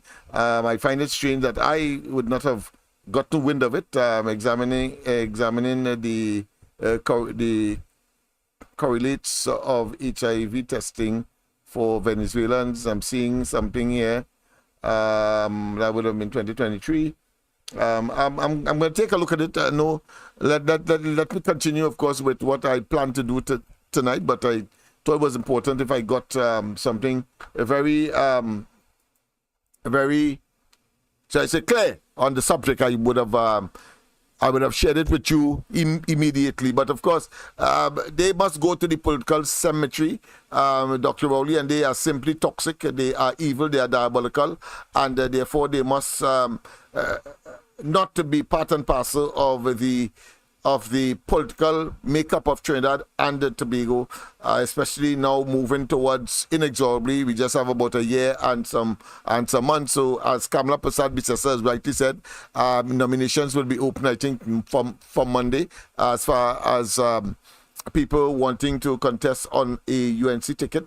I wish all of you good luck, but at the same time, of course, we have to be conscious that there is a wily enemy. There is an evil obstacle to our development and the progress of Trinidad and Tobago, and we need to make sure that we are conscious of that and to do what is required, because, of course, it is about Trinidad and Tobago. It is about our children and our children's children, and we must be able to live in peace and harmony in Trinidad and Tobago, not to being subjected to the kind of decadence and the kind of mismanagement that has stereotypically been expressed by Rowley and his marauding bunch of opportunistic political parasites. Let's go straight to the lines. A pleasant good night. Welcome to the corridor. Welcome to the corridor. Hello, Lennox. Good night. Welcome. Great program. Thank you. Great program as usual. All those pictures of the PNM that you've put up there, you can see they are all constipation. This constipation have them going looking that way. Thank you. Thank you very much. Yeah, I thought we should put it together and then travel to the cemetery. Of course, giving life to the song by Lady Gypsy. political cemetery, because that is where they deserve. I mean, let's face it, birds of feather flock together. Those who, of course, do not want to, in spite of all of the decadence and all of the macabre and the evil that is emanating from that administration and from the different quarters and the different places of operation, then they will also have to pay the price. And they cannot say it's not them and they didn't know. We are here every night telling them what Rowley and his government is. And if they, for 30 pieces of silver, they want to betray Trinidad and Tobago, well, they must understand they betray themselves and there's a price. A pleasant good night. A pleasant good night. Welcome. A pleasant good night again to you, Lennox. Yes. Lennox, you know, Anne-Marie said something earlier about people saying that you come in here every night and repeating yourself. But when we are praying, don't you repeat a prayer? And the thing is, if you keep saying something over and over every night, and yet still it not sinking in to some of these people who have rocks, they're like crayfish. It's still not sinking into them what it is Rowley doing. But Lennox, I want to remind you, and Teacher Percy said, when you tell a lie, you're going to hell as soon as you die. Yes, indeed. Well, I'm going to tell them, open the gates, Marlene coming. Marlene coming. You understand? Big Mac coming for the lies that she told. For Rowley and them in had no shame to talk about she was a good person and she helped a lot of people. Yeah, she damn right she helped a lot of people. Berkey must be waiting right there for she to welcome her. For the lies that they told, you understand? And she and a whole set of them is one by one they're going to come down. One by one. You can't expect to do people wrong and get away with it. And to hear Keith Rowley load praises on her now, I tell you, the only good man is a dead man. You see how we wanted to put up a monument for Manning after he went Lekoto for Manning? He might put up one for Marley now. They should name Marley McDonald House. But I find they should do the church service from the community center she built. Go church man build. Or that's where they should have the service. Or didn't build. just Bill, yeah. The Invisible Community Center. Open funeral. Yeah, some people have no shame. I had to call you back to tell you that tonight, Lennox. Have a good night again. Take care. Same to you. But I wanted to mention it tomorrow, but since you said it, I'll have to, of course, out of humane disposition, I have to say, of course, yes, she passed away after a short ailment, and we send out condolences to her relatives, who, of course, in the spirit of things and in spite of the challenges and the difficulties while she was alive, certainly in times of these, every human being, would normally convey. And I want to say that I'm doing so sincerely, even though, of course, if she was alive, I would not have even contemplated such a position. But she can't do us anything now, so therefore, sympathy and of course our condolences, I think, is rightly placed at this time. But of course, as Miss Santa Cruz says, is this for them? It appears that is only one place they can go, and that is, of course, I am a political cemetery. It's not for people like you and me. It is for all them politicians, and I dig in the grave. No fuck with me hand. A pleasant good night. Pleasant good night. That person trying to get the whole night. All right, we have to continue with the program. So I pray for them. A burial. Rowley, my foot for you. With joy in hand, put him lovely. All of them useless politician. Only making up numbers in my life. I read nobody. I let them slip them in me. Smile on face and with me hand. It's time to move fast.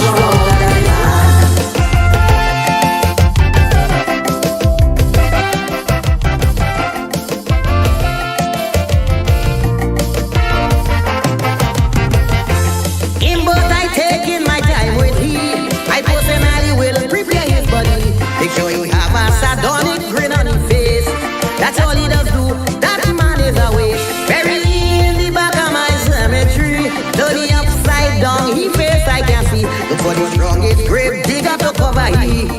Not with the hand, but good for money. Gypsy, political grasshopper. I may feel little pity cause he's my brother. But like Tarzan, he's swinging from vine to vine. It's time I help you to make up your mind. Fitzgerald, Rasta City. I know they go glad to get the body. Resi on the town, don't fall to sea. Drink 2 beers and watch go get happy.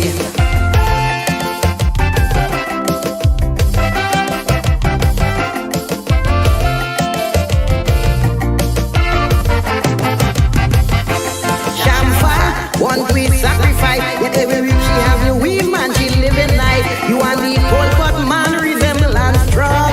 I come see the bread and you like a tongue.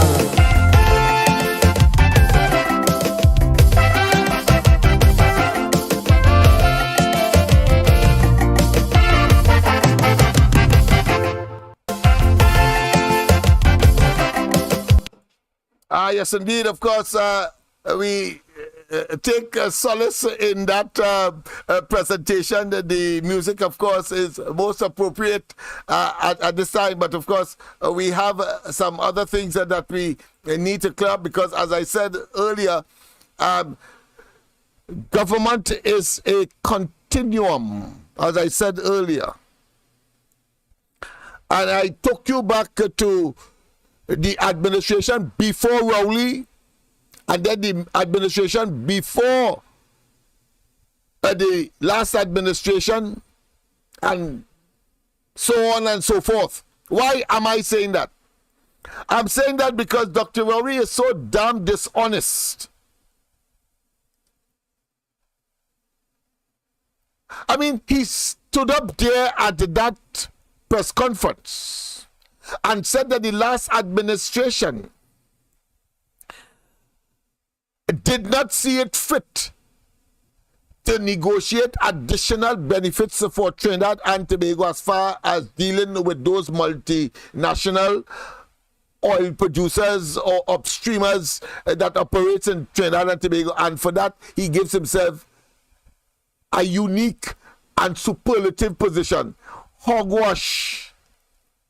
You see, he has to tell us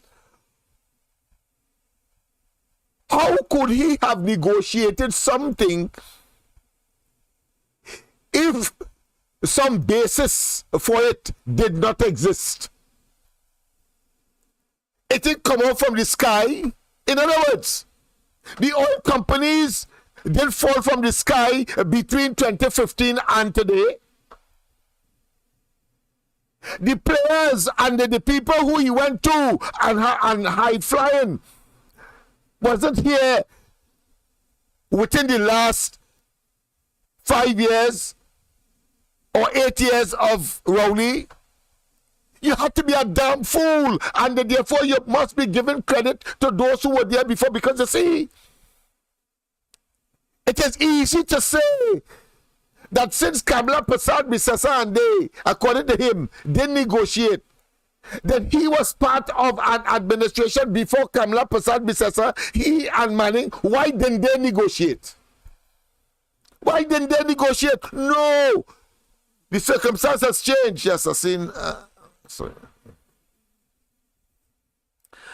I'm seeing something with respect to the quality of the film. Let me just check on something here. Let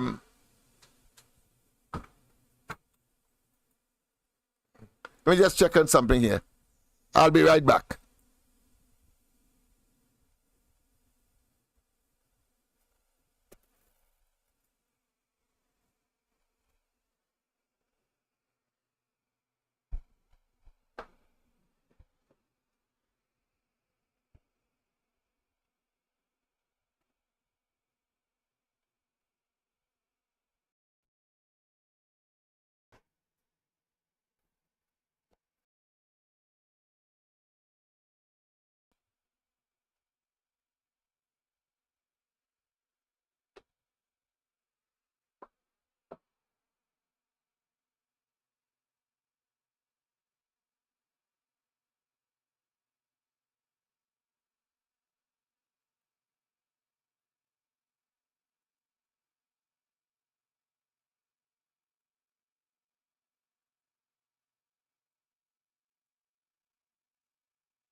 people like you and me. It is for all them politicians, and I dig in the grave, no fuck with me hand. I find some of them, they living too long, and every 5 years is the same old song. Some of them dead, just shame to lie down, so I prepare for them a burial ground. Rowley, my first grave for he, with joy in my heart, put him down with glee. All of them useless politicians, only making up numbers in my island. I refuse body, I leave them Muslim, them to deal with it. Big smile on my face and with maybe a hand. It's time to move trash from out of this land.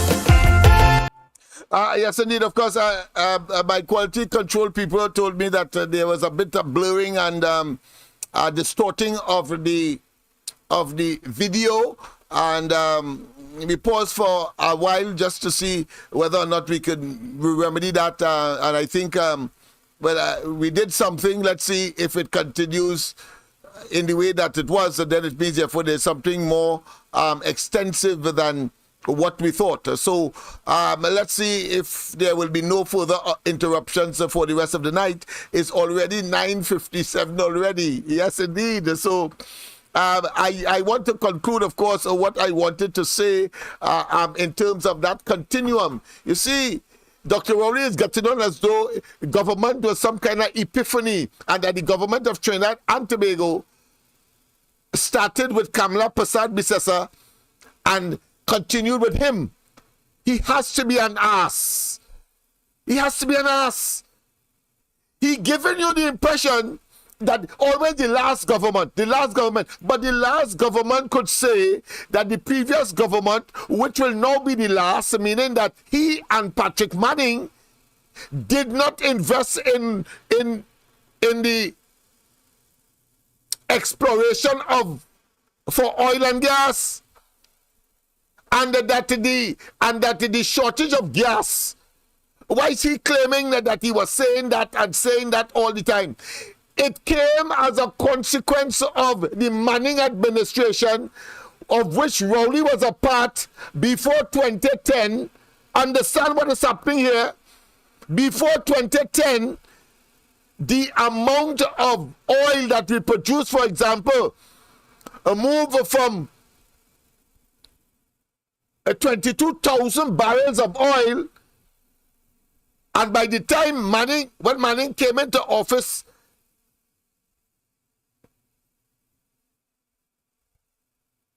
in 2001, and by 2009,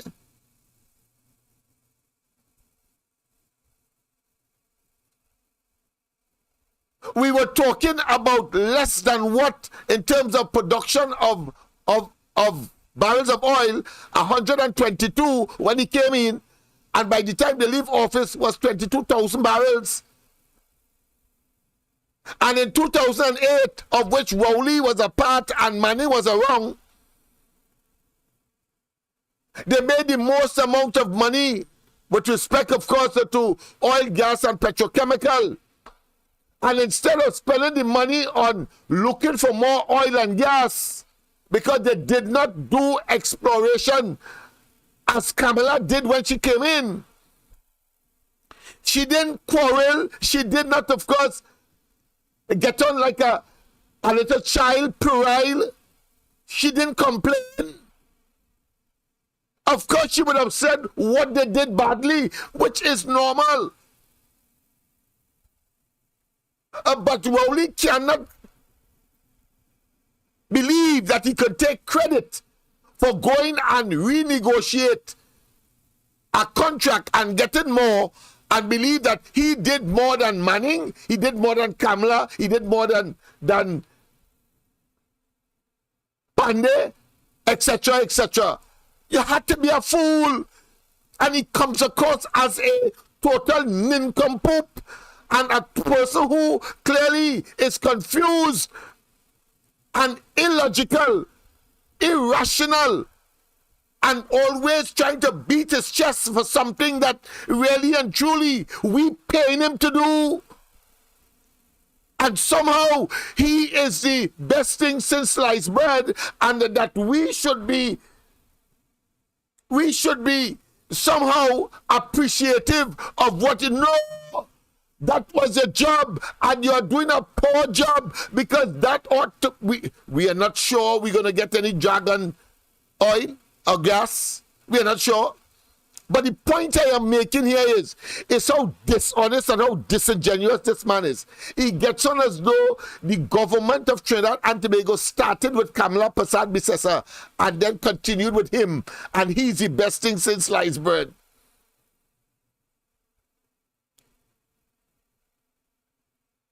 During Manning period, Point Lisas was suffering for a lack of gas, and he seemed to forget that things got so bad that NGC made a loss during the last 8 years of Rowley's administration.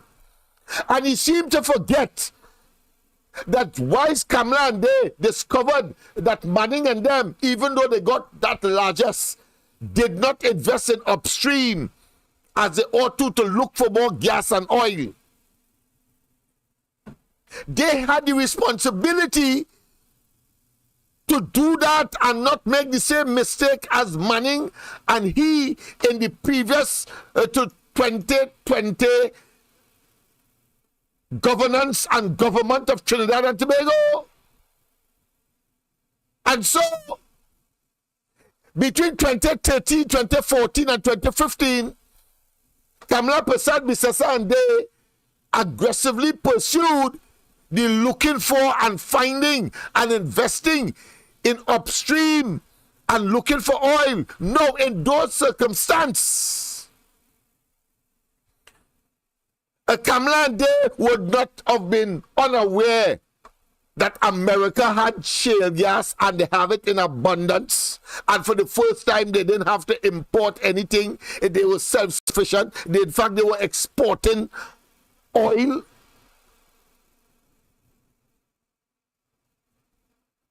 They were aware of that. Rowley is now saying,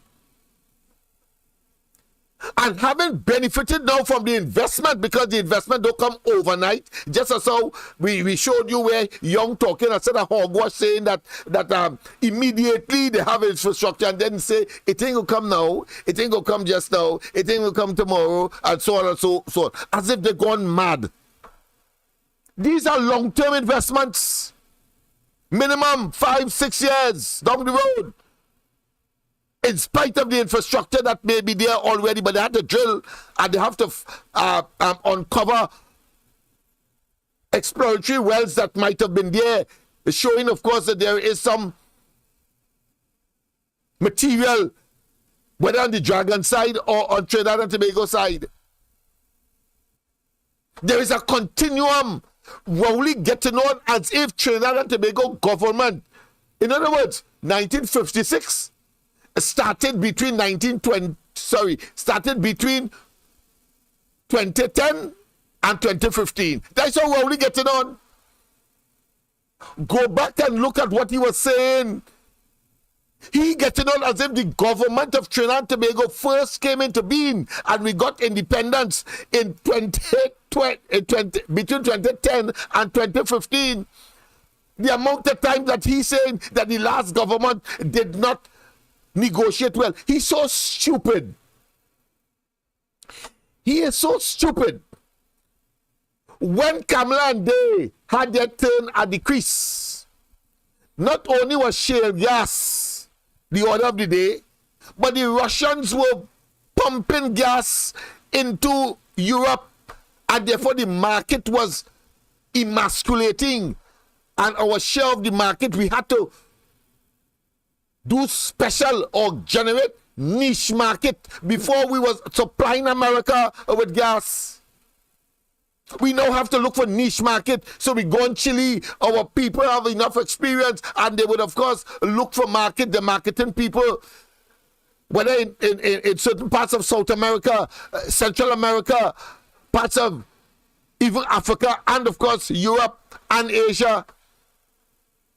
That is what they had to do, because the taken for granted the Americans, and they will take what we have.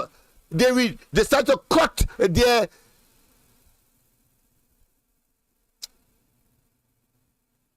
requirements for Trinidad and Tobago products in the petrochemicals, in gas. So we had to find other markets, niche markets. That was the responsibility and the period of Kamala Persad, and at the same time, she had to find the resources now to encourage people to come and drill. The same BP and the same Shell, same players. But she had to do that, and when she was successful, why she was successful? She was successful because she gave them certain incentives. Otherwise, they would have gone to other parts of the globe where there were fresh discoveries, including Guyana, as opposed to we in Trinidad, where we are considered to be a depleting province as far as oil and gas is concerned. We almost exhausted and take out almost everything around us that is below the ground as far as oil, gas and gas is concerned. Understand that. Rowley getting on as though Trinidad and Tobago as a nation started at 2010 and continued and ended at 2015 when he take over, and suddenly he is this big hero, this ass. So here what? It is clear that they cannot look at the question of gas to supply Trinidad and Tobago, particularly Point Lisas. Under his watch, over 11 companies leave Point Lisas.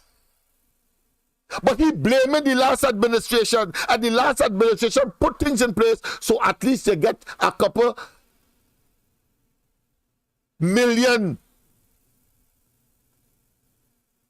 BTU in gas from what the investment that they made, giving of course concessions to the upstreamers. No, Rowley coming out, and it's not a question of drilling again.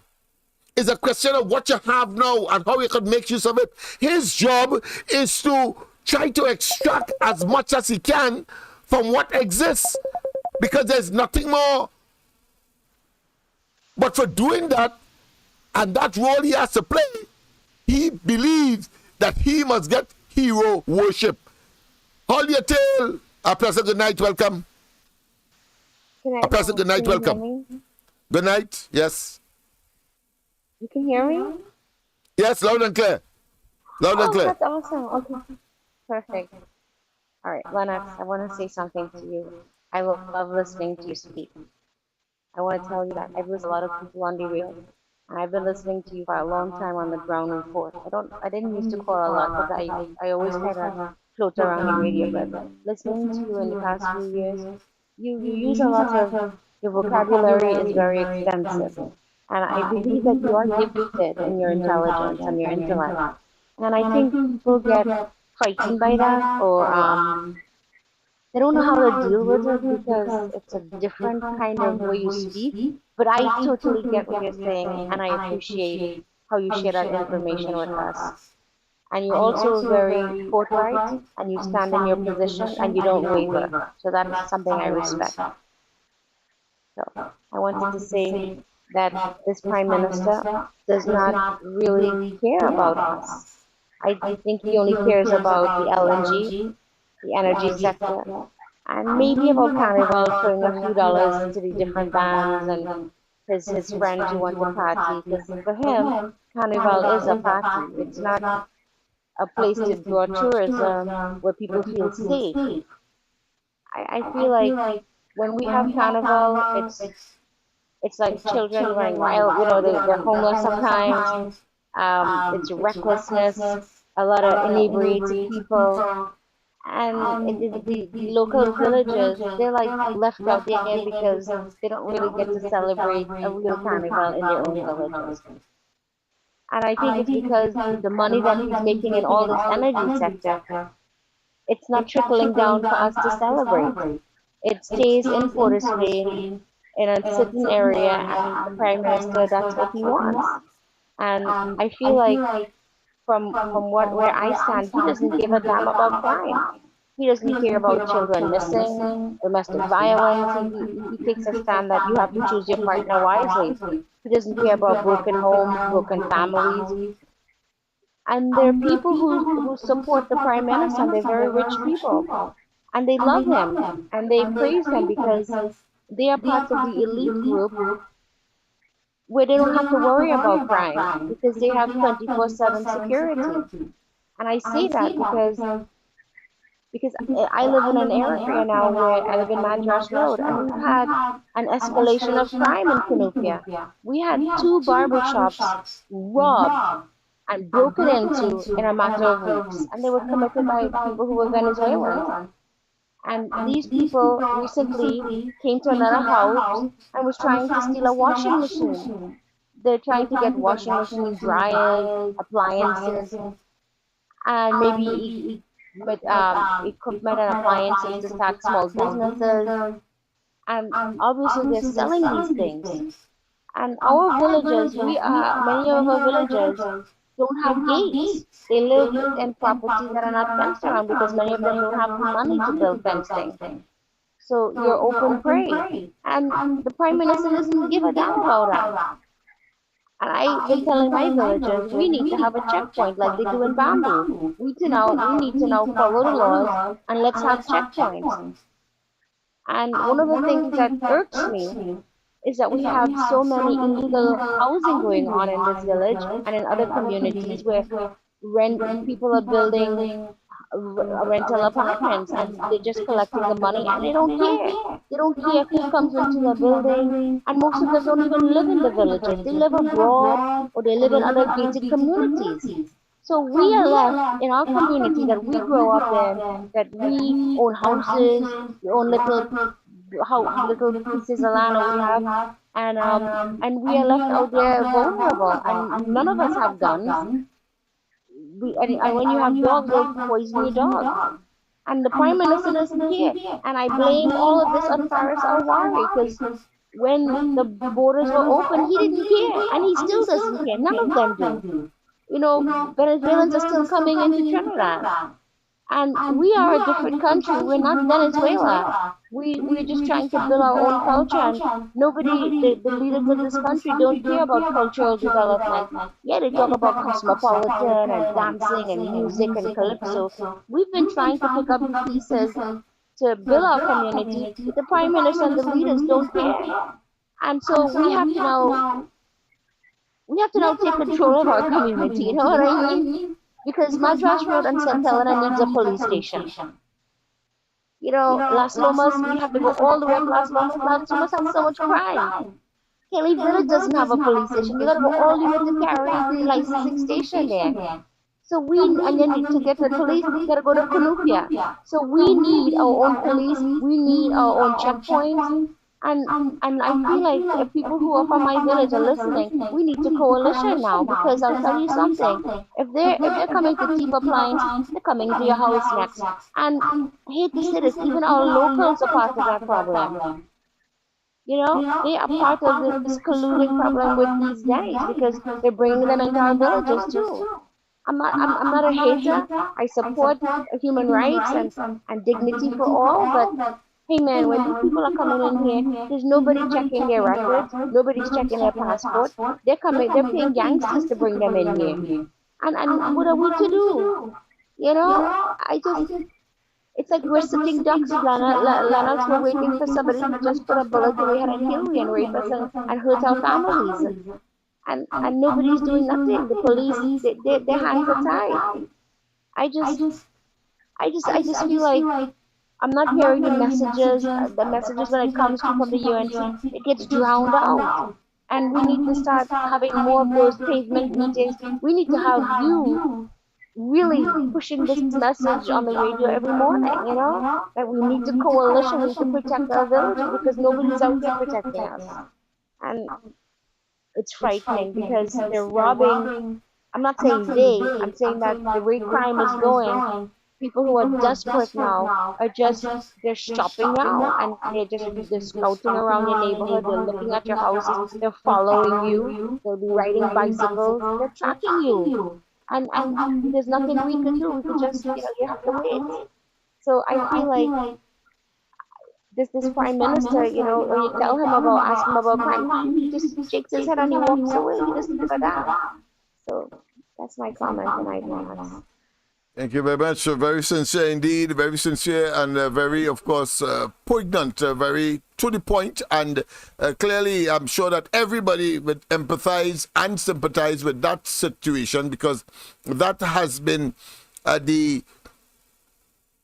what I consider to be, that is the thing that has enveloped Trinidad and Tobago. And this government, instead of coming to address crime and tell us what has happened with the crime talks, notice he has not mentioned that at all, but he wants to make it look as though Trinidad and Tobago as a nation started between 2010 and 2015.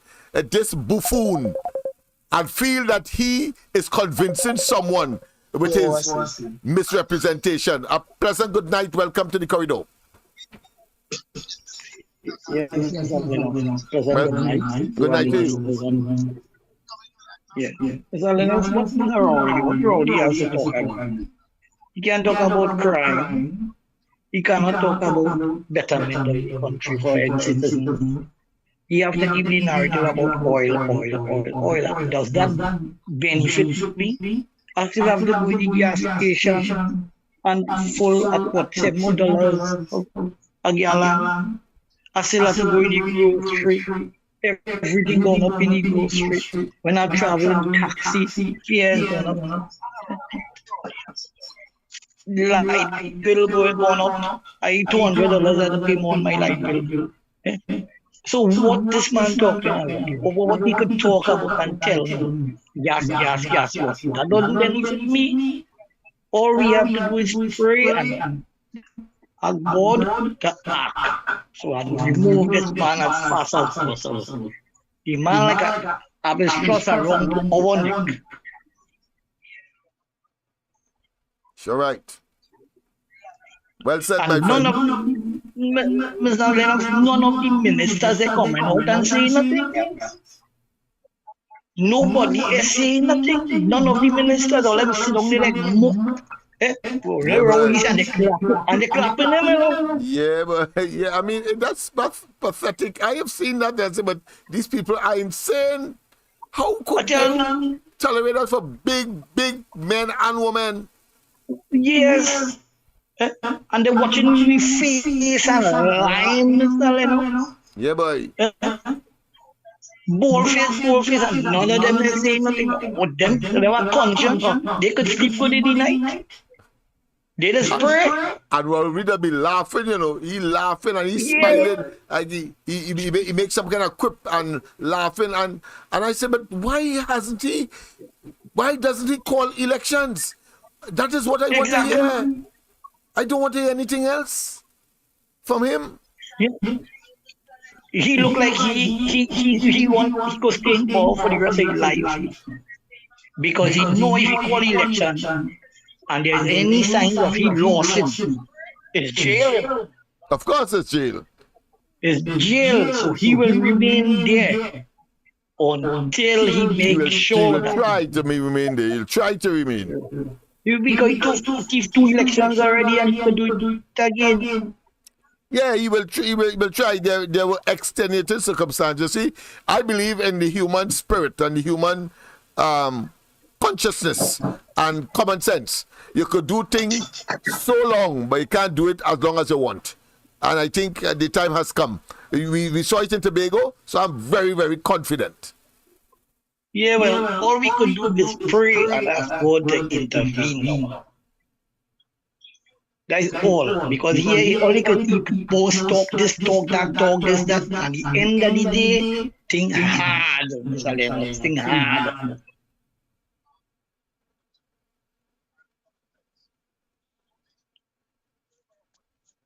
All right.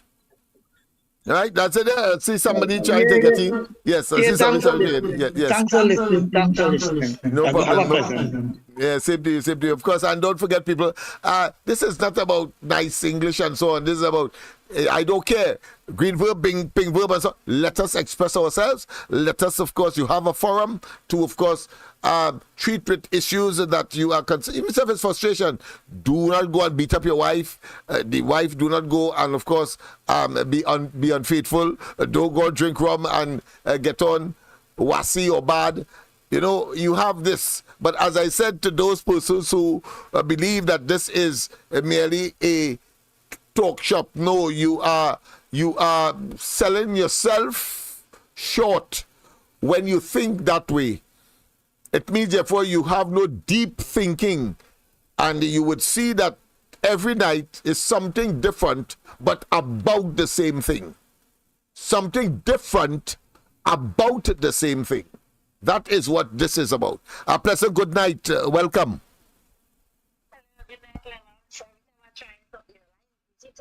Yeah. Of course, yeah. I had a little issue as well, but go ahead. Oh, yes. Go ahead. Yeah.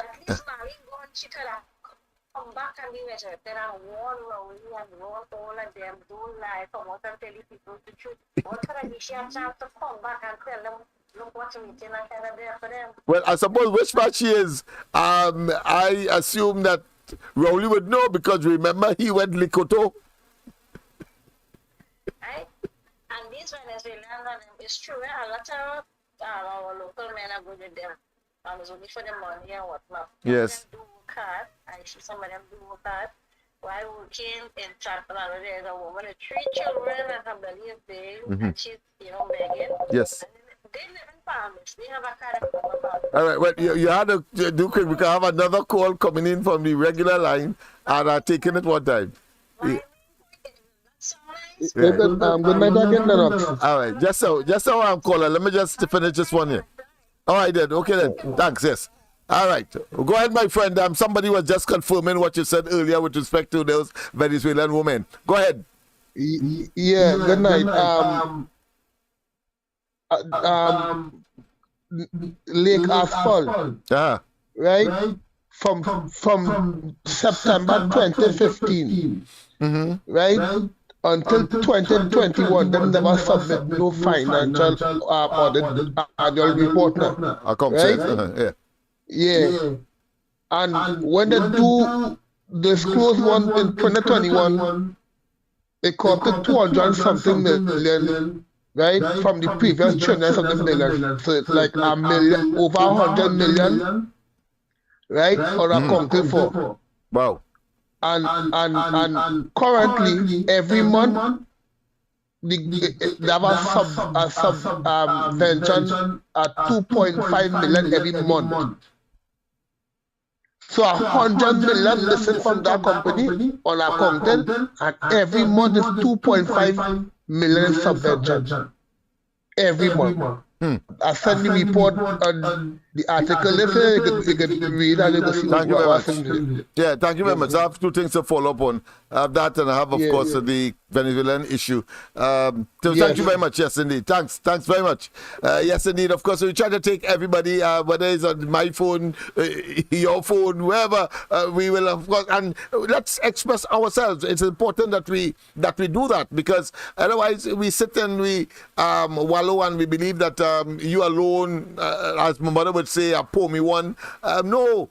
We share experiences because we are gregarious animals. We are social animals. We interact with each other. We share each other. And that was something in terms of tomorrow morning, of course, we will talk about that, Dr. Khaled and myself, in terms of, these, what I consider to be impersonal programs that the government has introduced, the PNM has introduced, food card and so on, replacing that, of course, with, replacing what was there before with hamper distribution by the community, for the community, of the community, and the disadvantages and advantages of such an approach as opposed to what the government, the PNM under Manning said was a modernized scenario. And they're trying, of course, to prevent people from taking the food card to purchase rum Just imagine that. I know of persons who get a food card and will give no grocery, will refuse a food card and say that the person produce items other than rum in order, since that person just want to get 2-3 bottles of rum for the entire card.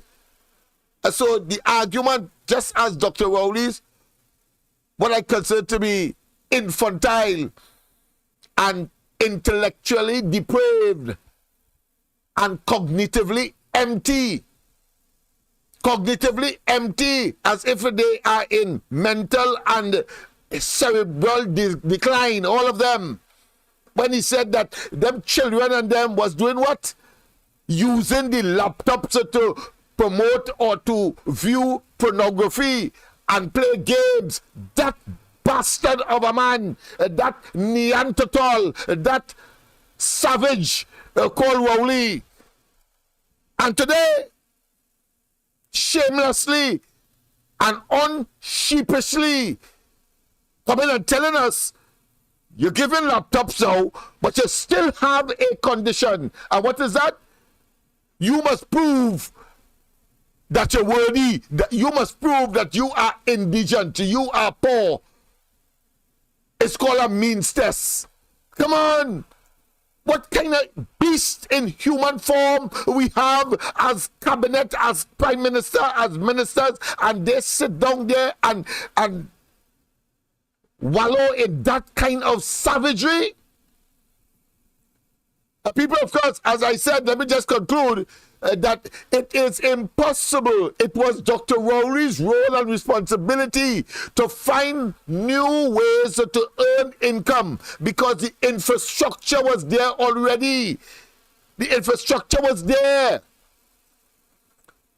The Kamala Prasad Bisasa administration, they invested in exploration and they provided incentive to companies that in other circumstance they would not have, because it was difficult to get investors to use their own money, and therefore you must provide incentive for them to come. So if it means not paying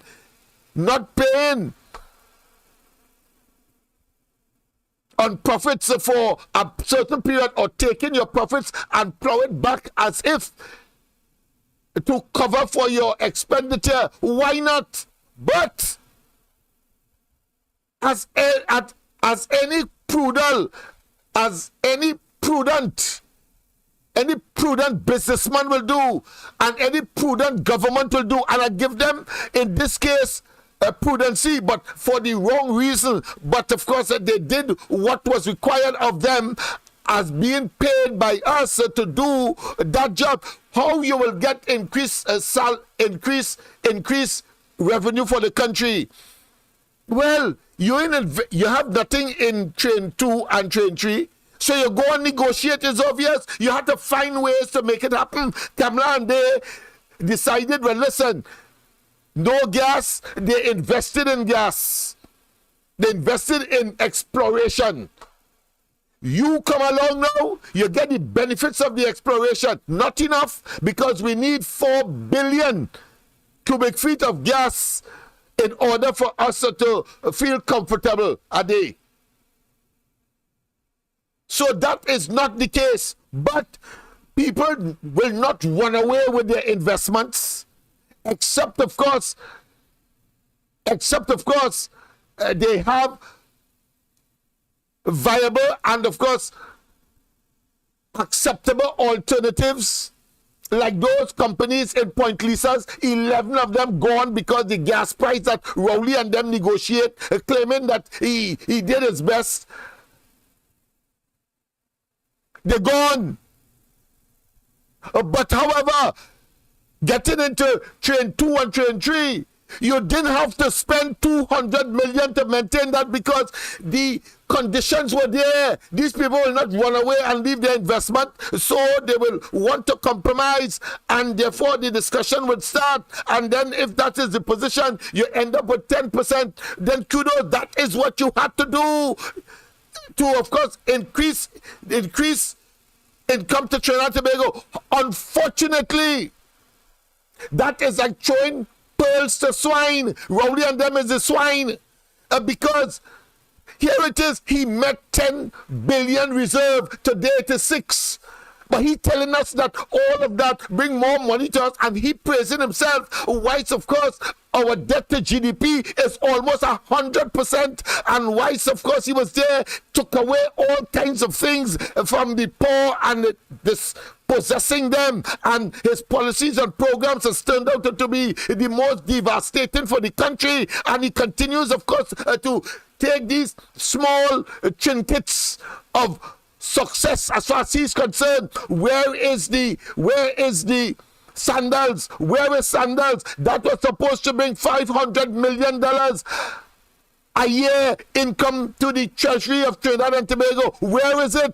But he makes a little success, and he telling himself that he is holier than thou, or put another way, that he must be given ultimate credit over everybody else in the past, who by this relay called government and governance, it is his turn to do, and has failed miserably. Miserably. So let us not get away from the hogwash and the tautology and the irrelevance and self-praise and self-serving, because we are not benefiting from it. He told us he could do more with less, and everything was a blasted lie. You expect that so-called up and down across the globe trotting at our expense, and then telling us what he would, and we can't see the benefits of it. Rowley man, get the hell out of there now. You're lucky I'm not on Prince Street. I really would have told you what I want to tell you in terms of how to get out. Yeah, as I tell somebody, I'll tell you your mother make you buy. All of them. Get the hell out. It is ad nauseum. It is sickening to hear these fellas talk. And that prime minister in particular, a rapist and a blasted pedophile. Well, of course, you don't expect anything better from such a predator. The people, of course, we have come to the end. We have come to the end. Yes, indeed, of course. And of course, once again, they must go to where? To the political cemetery. Find some of them, they living too long. And every 5 years is the same old song. Some of them dead, just shame to lie down. So I prepare for them a burial ground. Rowley, my first grave for he, with joy in my heart, put him down with me. All of them useless politician, only making up numbers in my island. I refuse, but... Yes, indeed, of course, people, we have come to the end of tonight's exercise. Don't forget tomorrow morning from 8 o'clock, and Dr. Khaled and myself from 8 to 10. Yes, we do it on Sunday morning, and then, of course, we go right ahead and do it again tomorrow night, when, of course, we'll continue with this. I have, of course, Miss Boney to still talk about. I have Kamala Prasad-Bissessa to finish her speech, and we will do it before the first working day of the week. Tomorrow being, of course, the first day of the week. And we will, of course, do that on a Sunday, and then, of course, and we will deal with more of the nonsense, including, of course, the situation in Venezuela, and whether or not our dragon deal, the boast that he boasts, is another exercise in futility. He's spit in the sky, and all they're doing is falling in the face. That blasted blight and curse. See you tomorrow morning. God bless. I know they go glad to get the body. Resting on the town, don't fall to sea. Drink 2 beers and watch who get happy.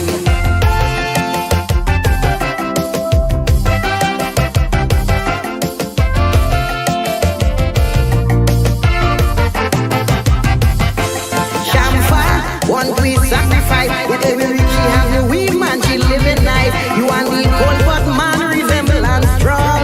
I come see the bread and you like a tongue.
the stars are brightly shining.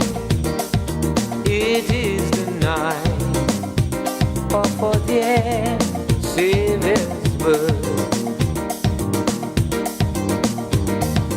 Long lay the world in sin and error pining, till he appeared and the soul felt his worth. A trail of hope, the weary world rejoiced.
This is Caribbean Vibes.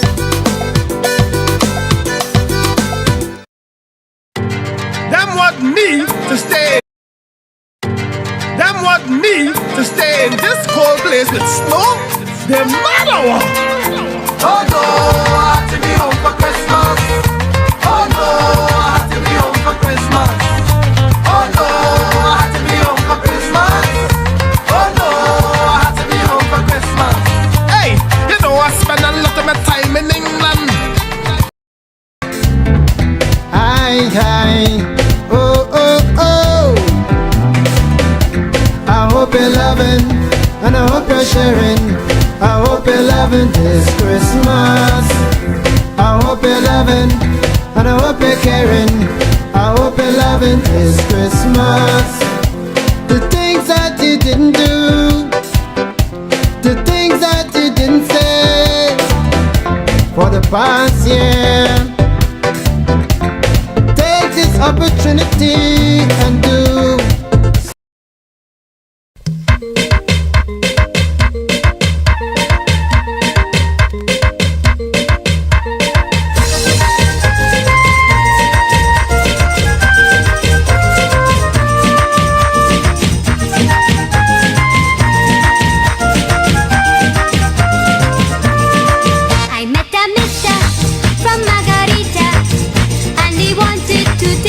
To dinner.